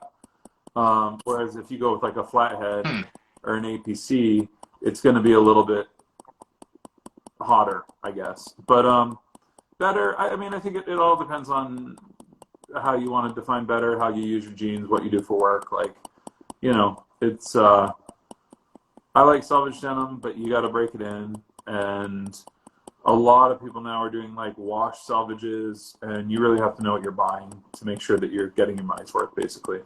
But I am a salvage denim nerd. I do have a box full of pre-lawsuit arcs and tabs, samurais, and that kind of stuff from the early 2000s, that kind of stuff. Oh, Shaun's here. You can take over. Shaun joined. Oh. What's up? Hi. Hello. Oh, hi, everyone. Holy How's it shit. going? That's your face. That's my face. Yeah, I shaved. I shaved my facial hair Sweet. just for fun. Yeah. Love it. Yeah. It's always fun to change it up a little bit, right? I mean, that's Yeah. change up your look. Yeah. People say. Touch. So, dude, how was your recent vacation? I saw some of the pictures, but I assume you had a I great did. time. Yeah. It looked like you Yeah. had a I great mean, time. like Thailand. I mean, it's just my backyard, and yeah, I love Southeast Asia. It's just kind of like it's pretty cowboy compared to Singapore. Singapore is quite sterile, I would say. Everyone's like crossing Okay. the road, you know, the green man flashes on, and you know, everywhere else we just kind of go. So yeah, I enjoyed that. Awesome. Yeah. Very cool. That's you know, it's interesting. You know, you're like, hey, Thailand's my backyard. I may never see Thailand. I'm sure you You would. never I mean, know. when you do come to Southeast Asia, all the countries are pretty close by. They're not, you know, they're not massive. They're not Right. as big as Canada or like the United States. So you could always take like a whole tour around Southeast Asia. Yeah, and I'll be happy to share what I know about it in the event you do pop by. So Melissa, now we have a challenge to figure out a way to get to Singapore to I'm in. do the show on the road. I mean, right? I'm totally down for like I mean, Camp Cod and stuff like that. So I think that would be super fun if I could afford the flight there. It's like $2,000. Fuck. Come on out. Yeah. I'll save up like 100 a week or something. I don't know. We'll see. But yeah, I sort of like interrupted Eric. So we were talking about like selvedge. You're talking. yeah, Eric was talking about selvage denim. I know zero Yeah. about I mean, myself. I recently got into it, and I tend to go for the lighter ones because Singapore is like 100 degrees all the time. So I go for the lighter selvage. Then yeah, you know, there's a way to like, you got to know whether it's sanforized or not, because if you get selvage that's exactly your size, and the moment you put it in the wash, it's gonna shrink like an inch. So yeah, so you got to know whether it's sanforized. You got to ask your dealers and stuff like that. So Right. And there's a whole thing. So there's a guy here in Atlanta, Tannery South, and I know he sells those fade log counters where I guess selvage folks track the number of washes per pair. So they kind of keep little cards per each, you know, pair of jeans or whatever, and track how many times they've been worn, how many times they've been washed. Some people It's like a whole do. thing. Yeah, some people just wear them. yeah, just wear. However, I do feel that if you're out and about a lot and your jeans get really dirty, I do feel you gotta wash them. Like, I think personally, I feel the grit that gets stuck in the denim would kind of wreck the patina process of it. So it can't be too dirty, I reckon. Like, you know, just wash your jeans, man. Like, wash them inside out. It's also not healthy. It's not healthy for the fabric either. Exactly. When you get like really nice fades going, if you don't wash them, they'll just rip. Yeah. You have to wash them every once in a while. Yeah. You also have to be. Another thing is you'll get like Japanese brands who will make so accurately to the 1800s, early 1900s that they'll use cotton threads. So you got to figure out if you want polyester thread or cotton thread, because while the denim might last, you know, depending on what you're doing, if you get all cotton thread, like single needle, beautiful jeans, you're going to be able to wear them for a year or two and then see them start splitting, and the jeans are good, but it's just like leather work. You got to figure out how deep you want to go, and they'll go pretty deep with the looms that they buy and the way that they use them and the way that they construct their jeans. So that's another thing that, like, yeah, you really want to be taken care of. And then if you get them hemmed, you want to get them chain stitched, so you get roping on the bottom, or you want to get them single stitched, you don't care about that. Do you want a cuff? Do you want stacking? Right. It's all sorts of stuff. And this has been going on for 20, 30 years now. Like it's weird because it's a trend that like is new all the time to a different group of people. But yeah, sand fries is fun because you get to put them on, sit in the tub, and then that's fun. And let them shrink to you, and then you wear them wet, and they shrink to you, and then they fit you perfectly, but they loosen up. So sand fries, I don't know how you do it, but we used to do it. I'd buy them a size small and let them, because once you warm for like 3 months, they'd stretch out enough where they'd fit perfectly. And then I'd just do like woolite in the tub, flipped inside out every 2-3 months. And that's pretty much all you need to do. It's the same thing as a wallet. The more you baby it, the less good it's going to look. You got to just keep the shit. Yeah. I get them an inch larger okay. than what I usually wear. And then I just throw in the wash to sand fries. And yeah. And that usually sort of fits, at least for the brand that I get. But I'm intending to fuck with it a little bit more and get. I want to get something from Dan, American Skinner, I think. I mean Skinner American, sorry. So he popped on for a minute there. But yeah, he owns like a denim store, and he brings in that Japanese denim, and he can do like custom fitting and stuff like that. So it's something that I definitely want to invest in. That's cool. Yeah. I still have That's pretty old, awesome. I have old flathead skulls, samurais. That's what I have. Warehouse, the old OG brands, and so many different brands popped up after that it was interesting. Yeah, you OG.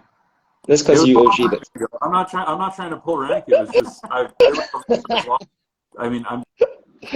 I was in it before the lawsuit. Like, so what they would do is they would make everyone would use red tabs.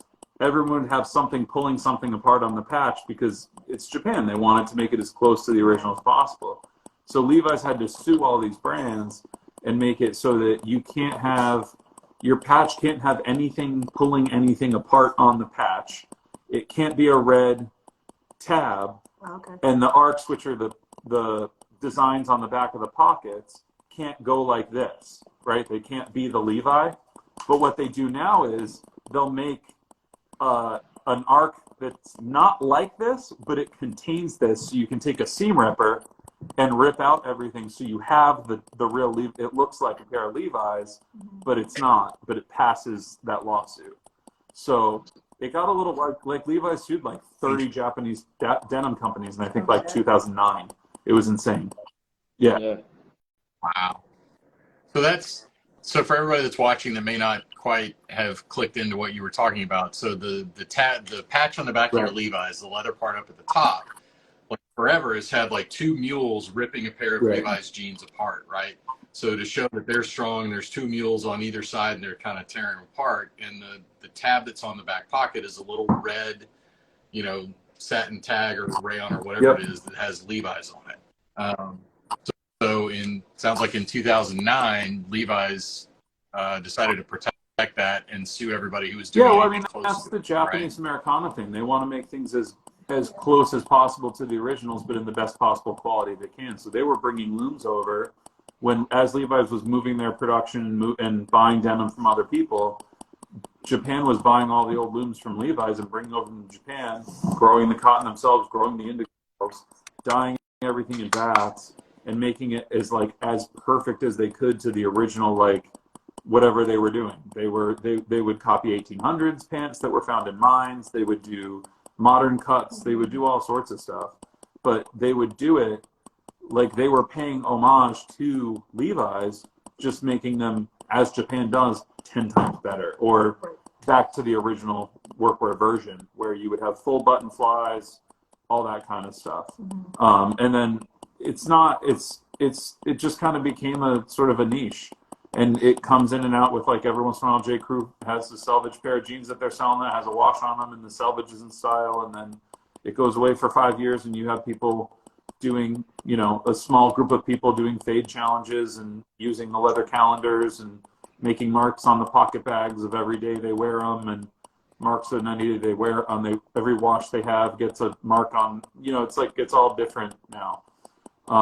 There's a great book that I have about the patent wars of denim, because one of the greatest patent wars in the beginning of the United States was when denim jeans were invented for miners, because there was no such thing as pants, like work pants before that.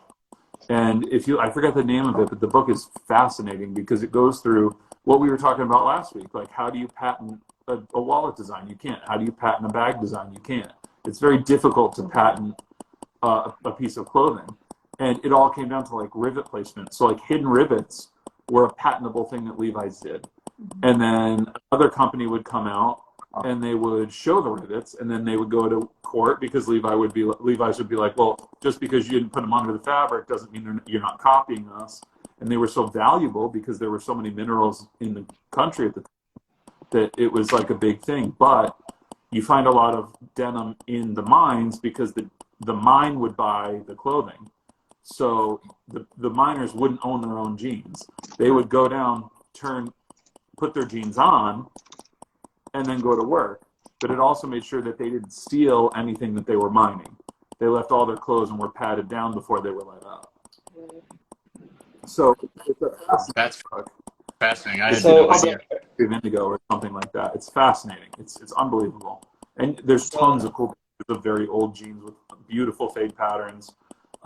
There's a picture of one pair where the dude obviously smoked, and he would just light a match by striking, like, the side of his jeans. So there's fade marks that are just match strikes right on his thigh, and it just faded the denim out. And that's the best part of selvedge to me, is that, like, everybody wears them a little bit different, and everybody, has different fade patterns and stuff like that. So, well, I mean, that's kind of the same deal with what we do, right? I mean, so the three of us could make a wallet and give it to three separate people, and it would be different in 3 months. We get the added benefit of body chemistry. So the oils are different, so it changes the natural veg in dozens of different ways, just depending on the chemistry of the oil in your hands. Jeans don't do that so much. That's interesting stuff. Yeah, I had no idea, but it makes total sense. The mine would have bought the jeans, and on top of that, they're not going to buy jeans that are going to wear out in a year. They're going to spend money on, if they have to spend money once, like, make them last as long as they possibly can, versus disposable stuff. That's interesting. Something I never really knew. And my dad's family were miners, so interesting stuff. I've been keeping up with the Cerro Gordo mines. Have you? Have you been keeping up with the Cerro Gordo mines? Oh, yeah. No, It's a rabbit hole. Like, they found, so it's basically like a ghost town. In, I think, from the 80s or something. Wait, no. It's a silver mine. It's a silver mine from the 1800s, and yeah, so it's a ghost town now. But someone kind of bought the land, and he's kind of converting it into a museum kind of thing. And he found like a whole bunch of, like, denim that was just left over from the mine. Yeah. Oh, yeah. And people are helping him out, doing 3D scans of the whole place, and it's super interesting. It's in California near Keeler, so I don't know, man. Like, if sorry, What's it called again? I want to write this down. Cerro Gordo. So CERRO Gordo. Channel is G- sick. Yeah. So he's got like a whole. I want to say I saw a show about it maybe, and he's like intending to build it up and let people come stay there. And there's currently no electricity and no running water and whatever else. Yeah, it's just one man. Stuff, right? Yeah, and the volunteers. hotel burned down, so now they had to like rebuild the hotel at height. So they used another YouTuber who like just buys Blackhawks and heavy machinery as his like thing, and they trucked up like they bought like 3 concrete trucks up this hill to this mining town and poured a foundation, and they're rebuilding a hotel. And he's constantly looking around. Yeah, he's constantly looking through maps, and he's specifically looking for denim because it's the most valuable thing you can find. But he pulls up a lot of interesting stuff. Yeah. I think the channel on YouTube's called Ghost Town Living. I think. Yeah. Ghost Town Living. Worth it to watch the YouTube over the TikTok. It's a lot more informative and interesting. I would suggest, at least. Yeah. Shane, can you just message that, please? I can't remember. Someone just linked it in the Oh, Shane in the chat. Yeah. Oh, there you go. Shane. Awesome. Thanks. Yeah, Shane Shane. does. So you mentioned something about how the Japanese were really trying to like copy Levi's in terms of trying to get it to the original. Do you have any, I would say, opinions about that kind of practice? So my biggest, the reason I got on the leatherwork was Red Moon, and he would spend like his teenage years just kind of wandering around the Southwest of the U.S. collecting conchos and all that kind of stuff.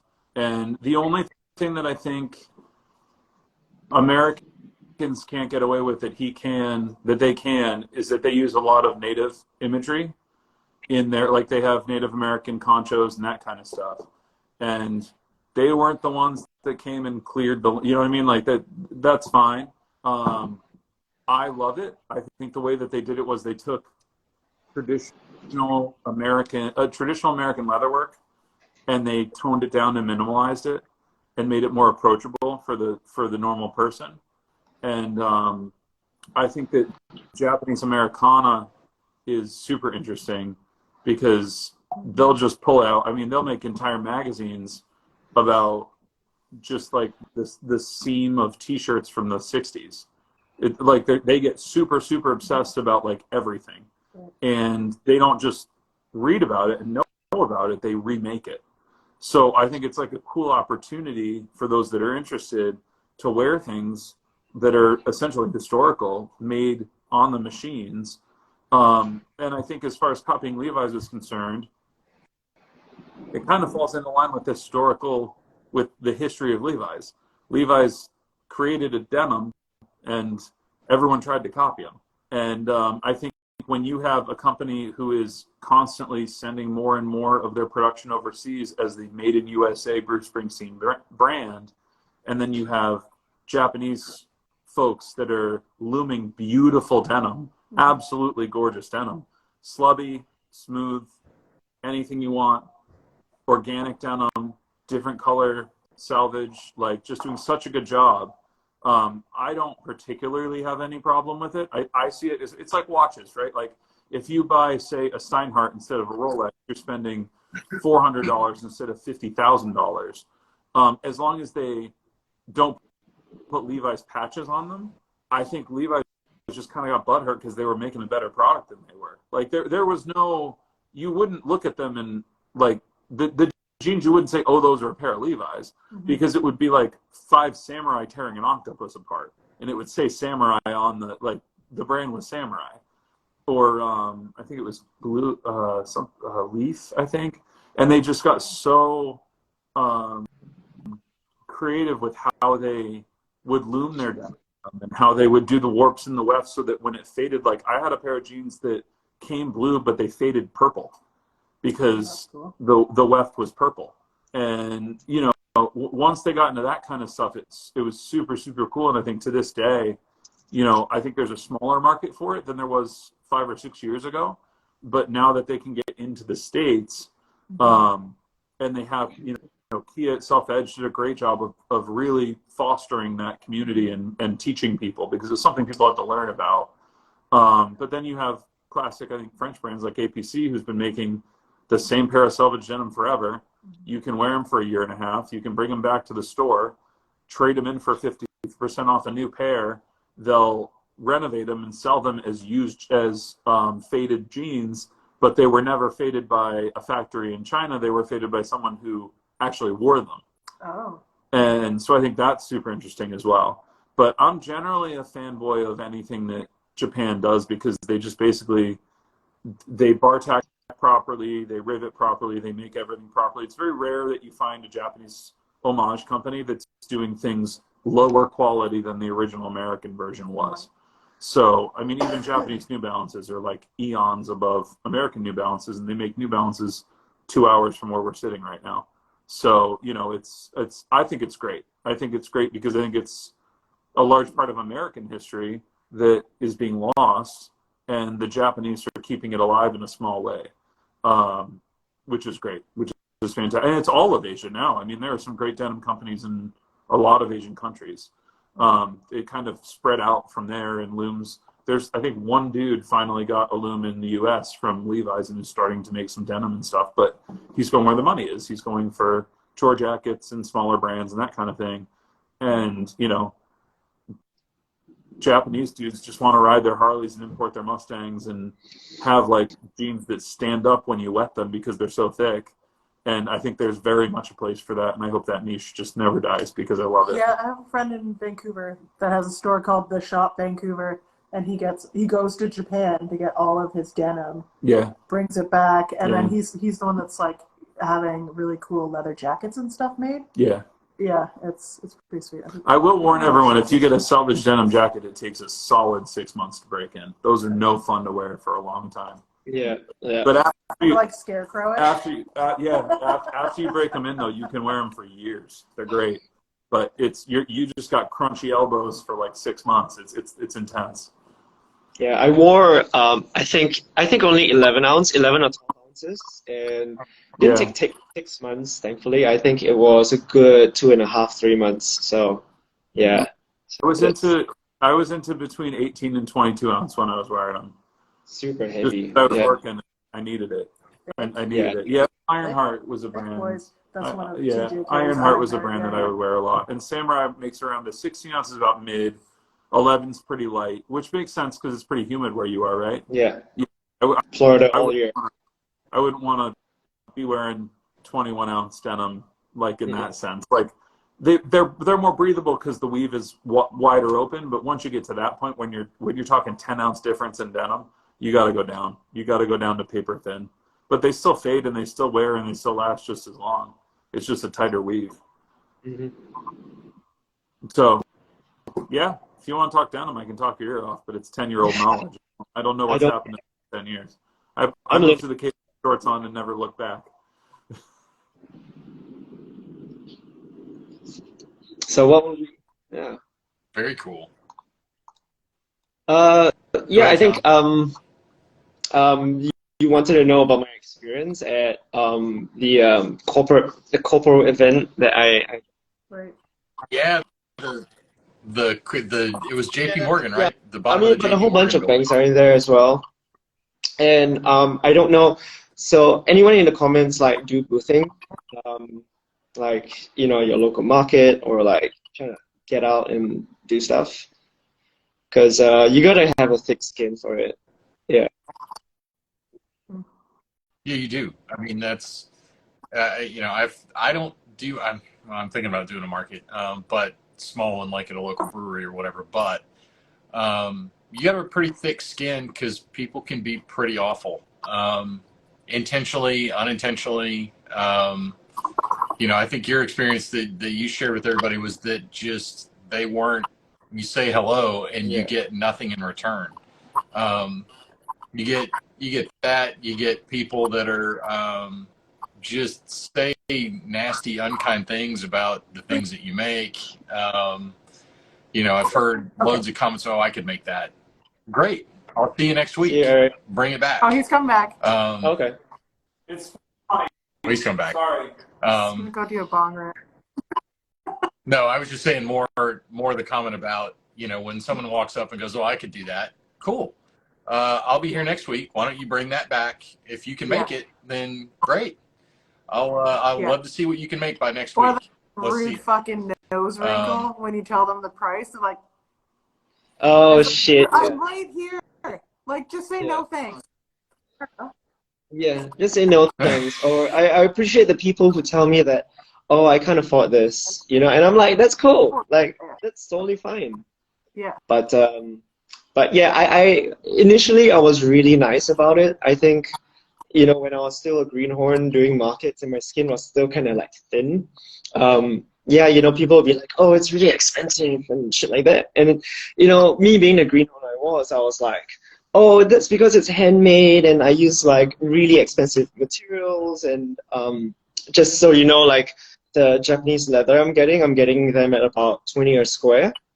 So yeah, so I mean, people claim they can make stuff, but yeah, so they think that, oh, I could do this. Like, it's so simple. It's just like a little card holder or whatever. I'm like, yeah, you could. Like, I'm not like a master craftsman, or anything. I'm just trying to do my thing, trying to find my own style.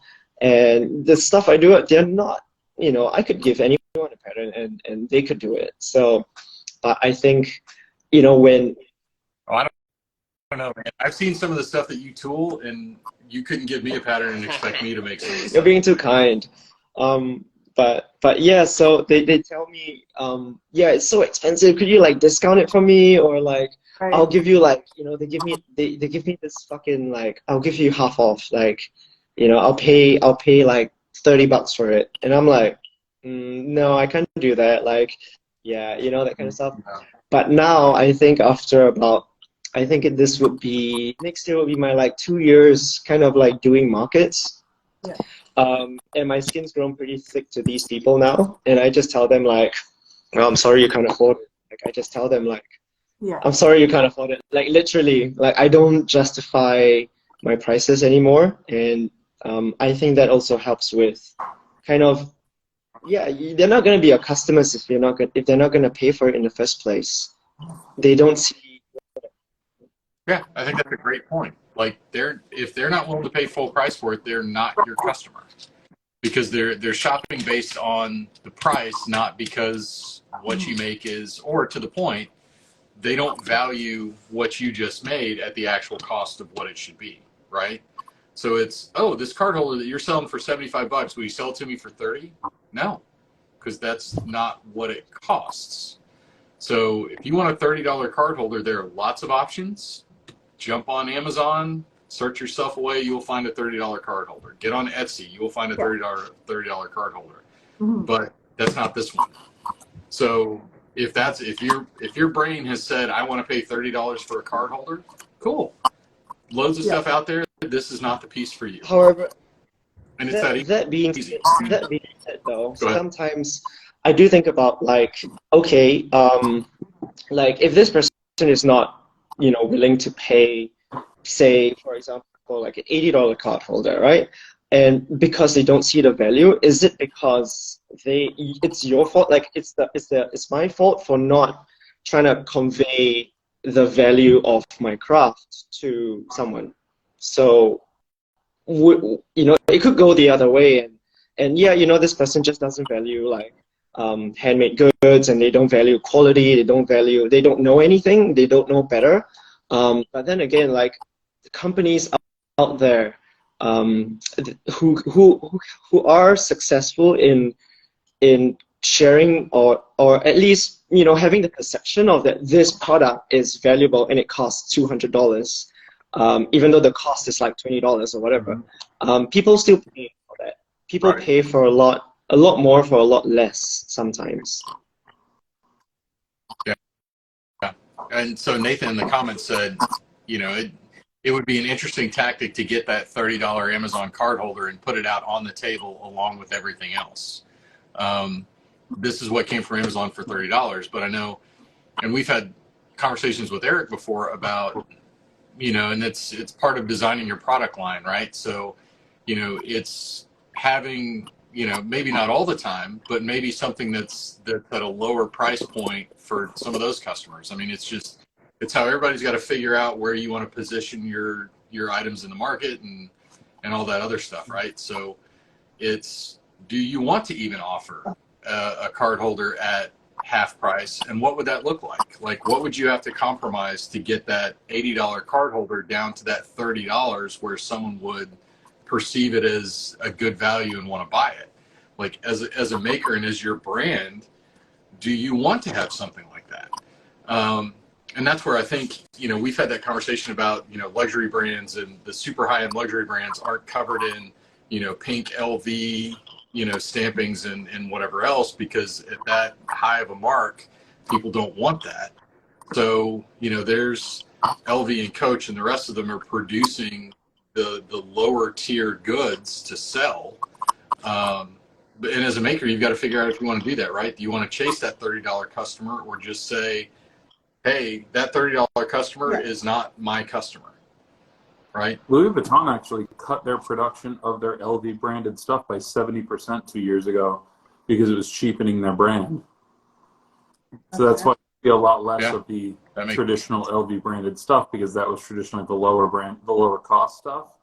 And when Virgil started doing all the crazy bags and stuff, they wanted to raise the basically social equity of their brand. And so they started selling a lot more runway focused pieces. They started selling that fucking paint can bag that I want I just want to display it.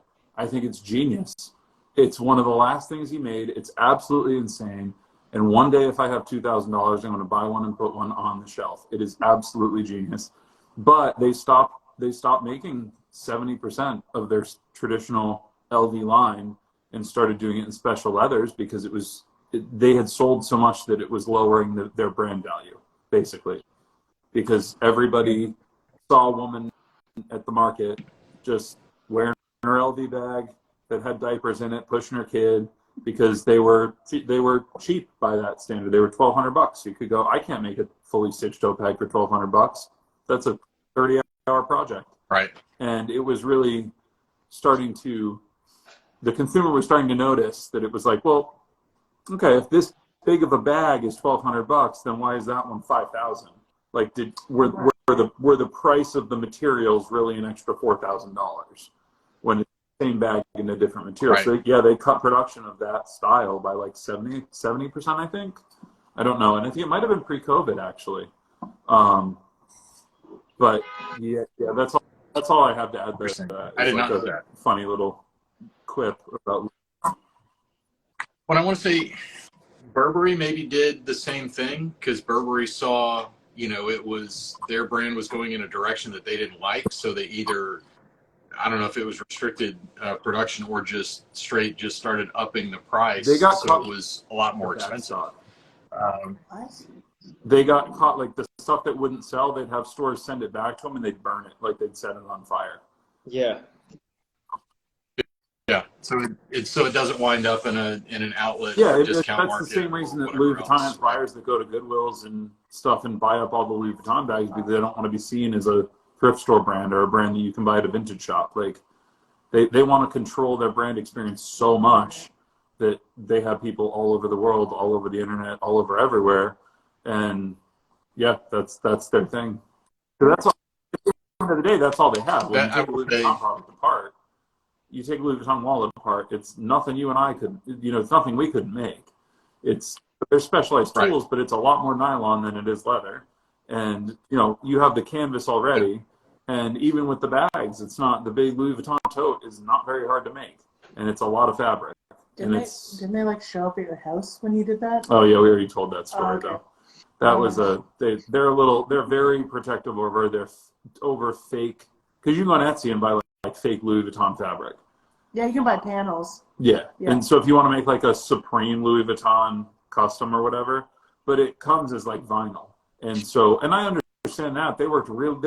I mean, they've been working 150 years on that brand. Yeah. I get it, but you don't have to be as big of a dick as they are about it. I think that's where, like, where Coach had Gucci Ghost come in, and his logo was basically the Gucci logo, and then they had him do a whole line for Coach.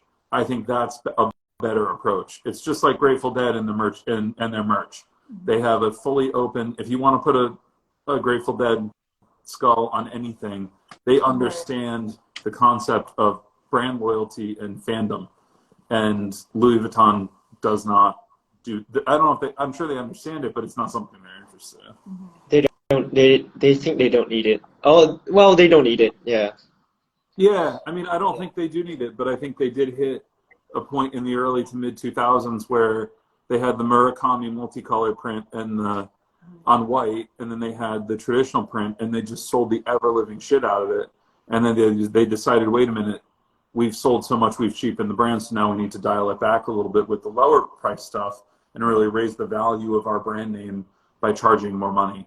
From what I've heard and seen in the industry, and just from friends that are kind of in that world and stuff, I take my numbers with a grain of salt.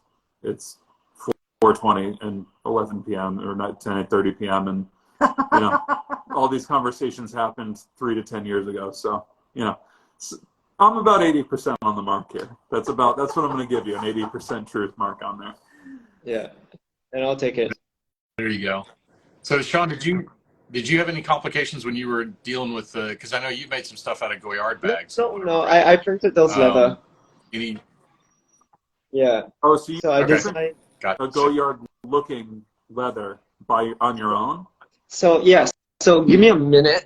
I'm not. Well, it's appropriated from Goyard, but it's not the Goyard little lines thing. I don't know if you can see, but it looks like Goyard, but actually it's got like little letters on it. So cool. But it's also, it doesn't say Goyard anywhere, so you're not trying to it portray it as a Goyard wallet, which No, makes it's it, not. in America, completely legal. Yeah. Oh, that's And awesome. and basically, it's got like it's basically got subliminal messaging on it, and so what it says fuck fast fashion, fuck mass produced, and support your local crafter. On the so That's awesome. so it's all that I like to play with that. Once you see it, you can't unsee it, kind of deal. like It's a Warhol-esque piece of artwork concept more than it is a rip of Goyard.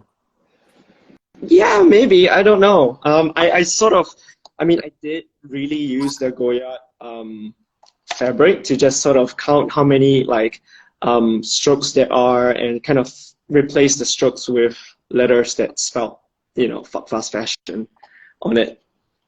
Yeah, And definitely a piece of artwork. It's transformative enough that you would never have an issue with it. yeah, so I did have some talk just casual conversation. It wasn't a consultation or anything with some copyright lawyers, and they were like, yeah, it's parody and it's appropriation. It's fine. Like it's not, you're not using it as to damage their brand or anything. You're just using it as kind of like a message. Yeah. I've seen a picture of that. Seriously, we don't talk that much, but that's fucking awesome. That came out. I know it's probably something you did a while ago. I'm always slow with it, but that's a genius idea. That came out awesome. Cheers, dude. Thank you. I appreciate that. Yes, Yeah, I had no idea that there were words in that pattern and that's what was there. Like I truly in passing you look at it and you go, oh, well Shaun cut up a Goyard bag and made a wallet out of it. That's kind of cool. But I had no idea that was your original thing. And now I sold out, dude. I'm sorry. If you decide to reproduce them, I would be honored. I might. I am. So my printers, they packed up and fucked off to Abu Dhabi. So I'm like, oh man, when am I gonna? sounds like an episode of Garfield. Yeah, pretty much. They were like, fuck this. We're just gonna go to Abu Dhabi, and so I'm out of a UV printer, And I've been trying to find people, but they were charging like an exorbitant amount. And I was telling them like, hey, yo, I know the settings. You don't have to do anything. I will give you the file, and all you have to do is upload it to your fucking printer, and just click, start. And they're like, oh, but it's still gonna cost you like $300. I was like, dude, no, I'm not paying that much to like print, I think it was only like a 2x3 panel of leather. So So it was like a 2x3 panel of leather, and they were like, yeah, it's gonna be $300. And I'm like, well, what about I do all the work and you just press play? And they're like, it's still gonna be $300. And I'm just like, I was just like, you motherfuckers, like, I hope you, yeah, but yeah. So I've been trying to find it for maybe a collection. You'll get it though. Now it's a challenge. I've found in situations like that when you can't find a supplier, and this is a little hippy dippy of me, but it's always for a reason. It always means there's a better supplier around the corner that you just haven't found yet. That's always been my experience. Yeah. There you go. Shane's I got see a it. word of wisdom in the comments. But That was. But no, I'm not that kind of guy. Like, I just sort of want to do my own thing. And, Eric and I, one thing he told me last year that really stuck with me was just do things slow and low, and, just kind of keep that grind up. And I've just been doing that, and it's helped. Thanks for that. Oh, absolutely. I do want to point out though that this is not gonna be a fuck Goyard chat, because Goyard hand printed. They are a company to be absolutely respected. Yeah. They're not Louis Vuitton level. They're not Coach level. They are upper echelon of making and manufacturing. Yeah. They're still in house. Everything. I think they went to screen printing, but all the dots on the Goyard bag were hand painted until like 20 years ago. Yeah. And it was insane. So no fuck Goyard. Upper respect just for the material that they do. It's unbelievable. Yeah.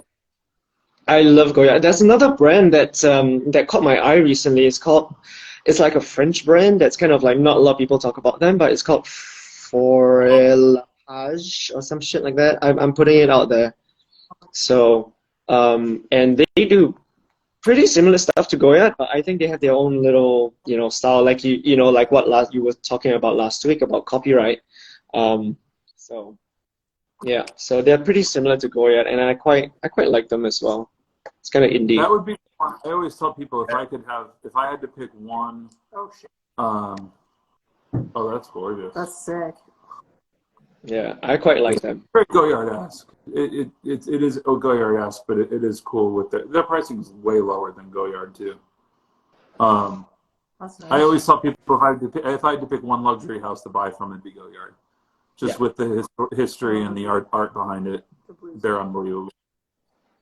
And that, plus it's, with Goyard, and they only sell through boutiques.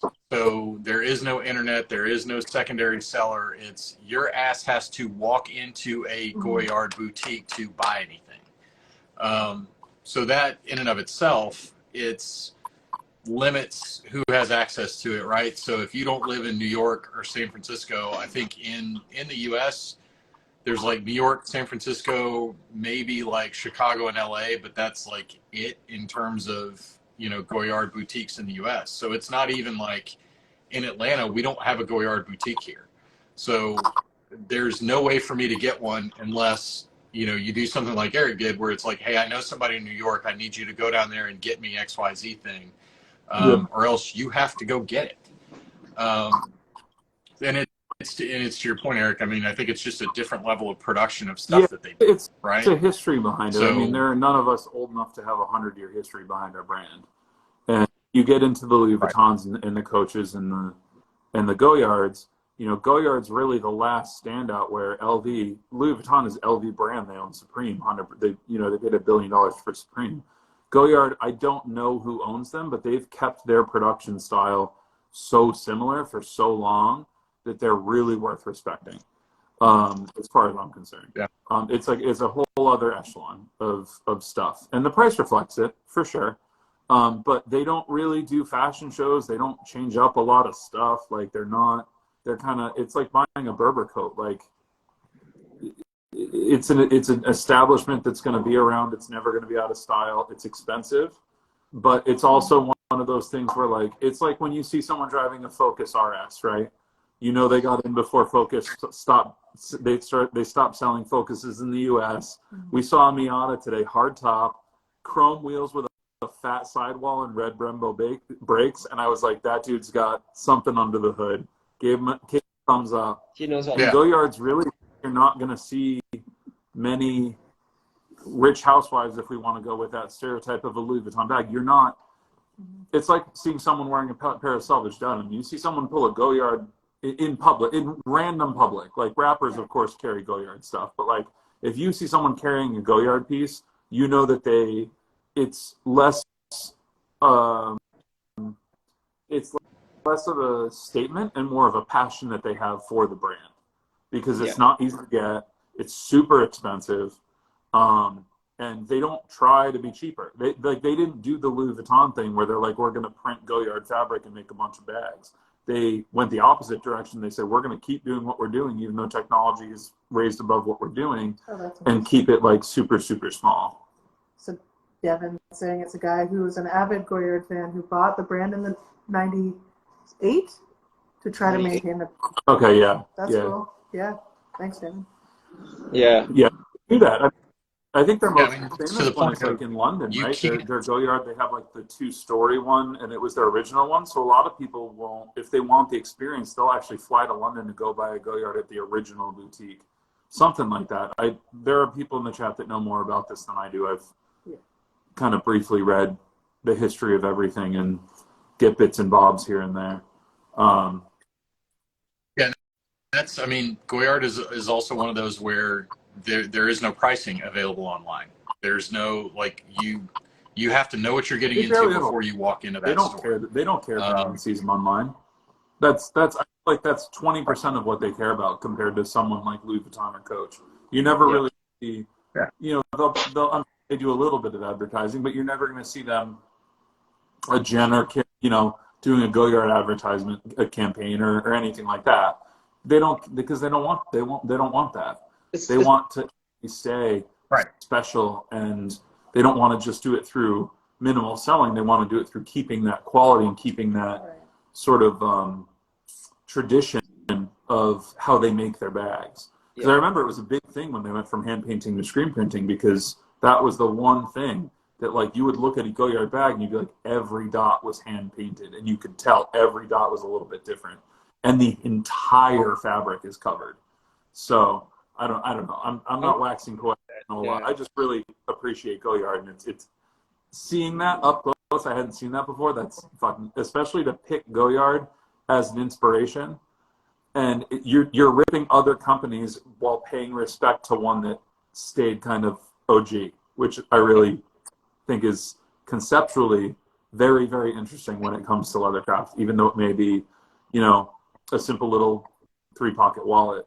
That concept of leather is very, very cool. Very, like, super sick. Cheers. Yeah. Thank you. But yeah. Now we have to crowdsource a new printer. Yeah. So I tried trying to find UV printers, and they go for like 10 grand. And I got it. The worst thing is, like, okay, like, fine. If I do spend that 10 grand, I will be printing my own leathers from now on. But I gotta be printing pretty much every other day. Otherwise, the printer heads will get clogged by ambient UV. So that's huge. Yeah. So that's a huge, like, thing that I'm gonna be like, oh, I gotta spend 10 grand on a printer, and I gotta have 20 grand backed out just for maintenance. And I'm like, no, I'm not gonna, no. So. Well, plus, I mean, to make it work, then you have to divert into becoming a UV printer, or have such a demand for the material within your own shop that it makes sense for you to start producing it in-house, right? So if you had pin-up demand and you had 3,000 people that were ready for those wallets, makes total sense. Buy your own UV printer, and then you start producing your own stuff, right? I mean, that's where the business part of this comes into play. That, you know, it's for people that do this full time.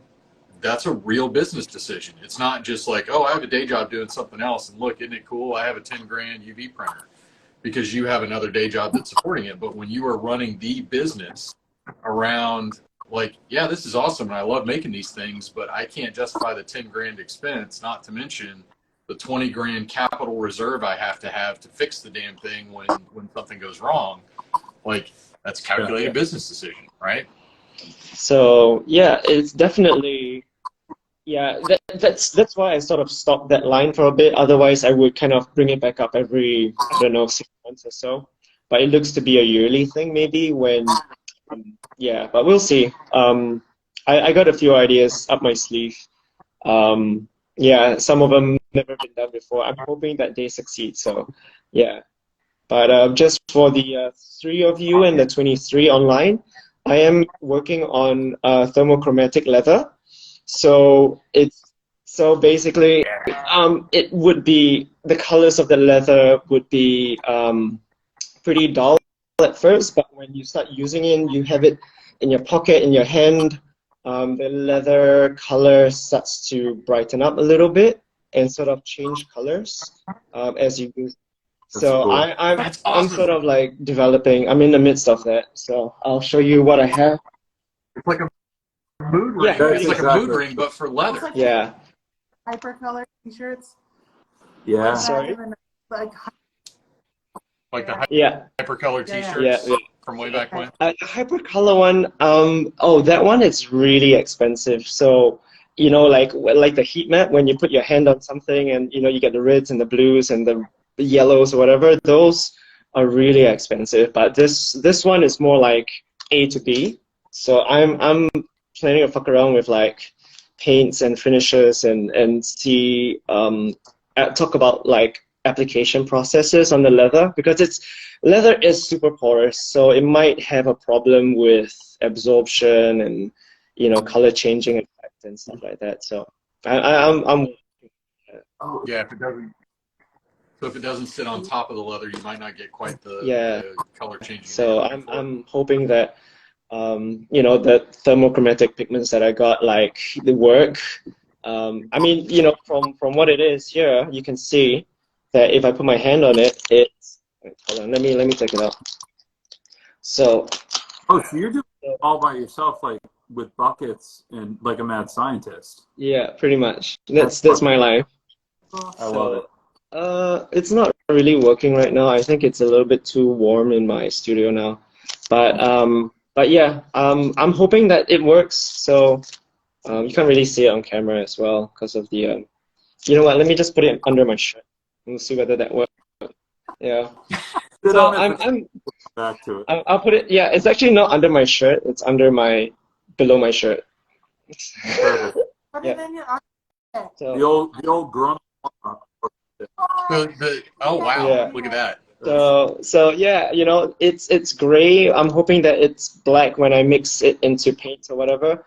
But heat basically turns it translucent, and I'm hoping that, you know, I have a bunch of black leather that when you put it in your pocket, it like changes color. That's kind of like a reverse ghost leather. So it's black when you put it in your but pocket. when It you turns put it on white. the table, it turns back to black. Yeah. Okay, so That's awesome. can someone explain to me? How cool is that? I'm gonna sound ridiculous. What the fuck is ghost leather?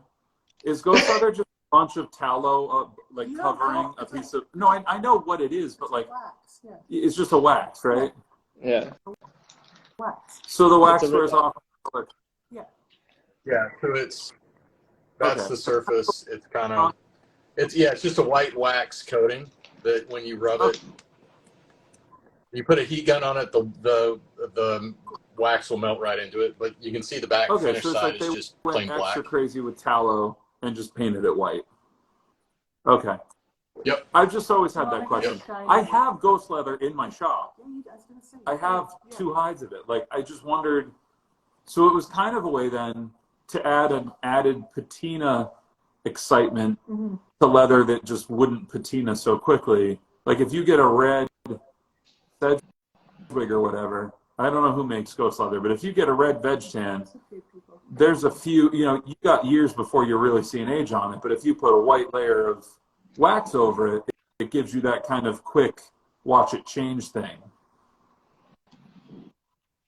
Yeah, I think in my experience, you also have to be careful with ghost leather, because if you work it too much, that ghost starts to come off like in our own process. Like I made a strap with ghost at one point, and by the time I had finished the watch strap, it almost didn't have any ghost wax left on top of it because of all the handling and working I had to do with it. So it's kind of a dicey I remember when thing. Bill from District brought it in originally, and he sent a little piece of it, and he was just like, you can buff the white out, and then it's just like a color underneath. And I was like, oh, that's cool. It's like tallow on J&FJ Baker or whatever. And he's like, no, but they put it on purpose so that then it'll age like in reverse from white to the color. And I was like, huh. And then I just never used it. I mean, I don't have anything against it. I just was always confused by the whole concept of it. Like, and I don't really ask questions. Like, I think it looks cool. I've seen some aged pictures of it, but I was always wondering if, like, how hard is it? Coating? Is it tallow coating? Yeah. How? And I'll say that I think the smooth ghost does a much better job of that patina than that like tumbled milled ghost is kind of soft and pebbled, so the ghost isn't really as great as when you use. I think I've got some natural ghost back up there too. That's much different when you make something out of that smooth ghost. You get more of that kind of aging, reverse patina situation, because it doesn't, for whatever reason, like on that tumbled milled stuff, the ghost almost kind of flakes off. Like it almost didn't really quite adhere to the surface anyway. So it's neat, but I don't know. I don't use it a bunch. I like seeing the photos of it kind of mid faded, but my interior question was, I was like, how long is it going to look like that? Like, is that your one good day, and then as soon as you like, it's gotten to the point where like a chunk rubs in or wears off or whatever, and then you're just counting down the days until your wallet's blue? Like, is that kind of the concept? Yeah, I mean it's like Pueblo, right? I mean, so you've got a certain number of days before the finish isn't there anymore. Pueblo, how about that? Pueblo. Okay. I think you get a week out of it. You get a week out. Oh, whatever, Eric. You have Pueblo floors at the moment. You have phone Pueblo is literally floors at the balanced moment. on a box for a random orbital right now. Yeah, we bought a DeWalton to really clean it up. Yeah, so Nathan's saying he's got an item he's carried every day. Oh, For months I just showed him that picture of the green and white one. Oh yeah, and that's gorgeous. Like Yeah. I would love to, like, it seems like a leather where I would love to have someone carry it for like 3 to 4 months, take really nice photos of it, make a coffee table book, but it's such an impermanent patina, which I like. It, but I always wondered if it was like, it depends on like how the wallet's constructed, the layers. Like, I'm sure it looks sick for a while, and then it probably has like an awkward stage, and then it's just the color of the leather underneath. That was just a question I had, because I've never. It communicates that all life is fleeting, Eric. Hey, man, nothing is permanent. You're talking to a guy that works with natural veg tan. I've worked with natural veg tan for 15 years. That's the whole point.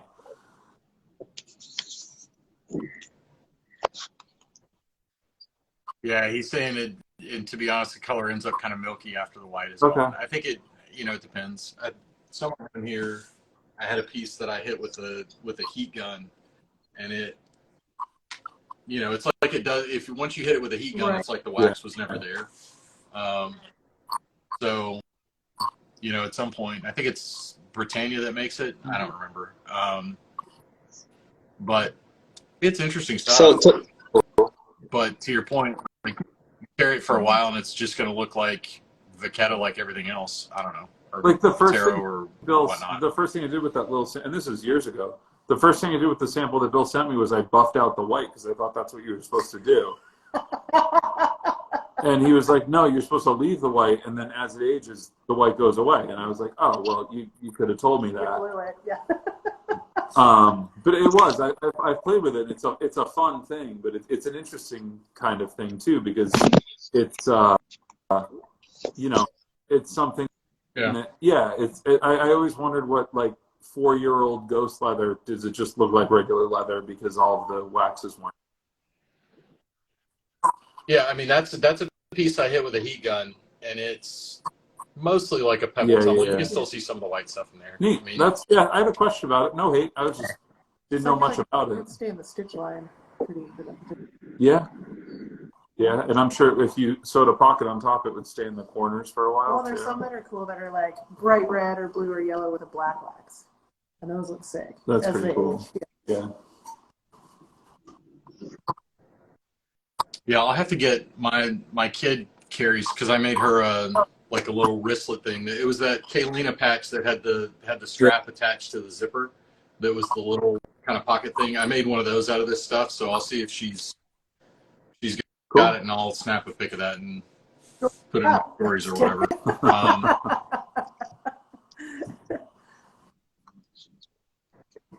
So cool. Well, it's I know it's getting late. It's like 11:45, so we've been on for quite a while now.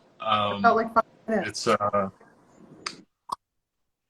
It's almost like we had 2 segments to the show. We had the Tyler segment, and now we've got the Shaun segment. This has been super fun. Like, Shaun, I'm so glad you were able to jump on with us. Anytime. It's been It's awesome super nice talking to you guys. I wish Tyler would have been here, but he's probably still tired and stuff. He's probably already asleep. Yeah, he it's so for him it's about 7:45 in the evening. So he's having dinner and getting out his. Thanks for having me. Stuff. So yeah, absolutely, we'll do this again for sure. Eric, Melissa, any last words from you guys? Last word, your last 420 celebration to for those who partake. You know what? Yeah. We're being very responsible. We have a little more work to bang out in the leather department. We're doing a few leather things today that we didn't get quite finished before trivia, and then hop on this. And we'll probably stay up a little bit later because we had a late night last night, so we both slept till like 11:30 tonight. So, or 11:30 this morning. So we'll probably, enjoy. We'll partake a little bit responsibly and put a movie on and do a little sewing and, the normal stuff. Enjoy, guys. Awesome. Absolutely fantastic. It's Good good night, talking to guys. everybody tonight. All right. Next week.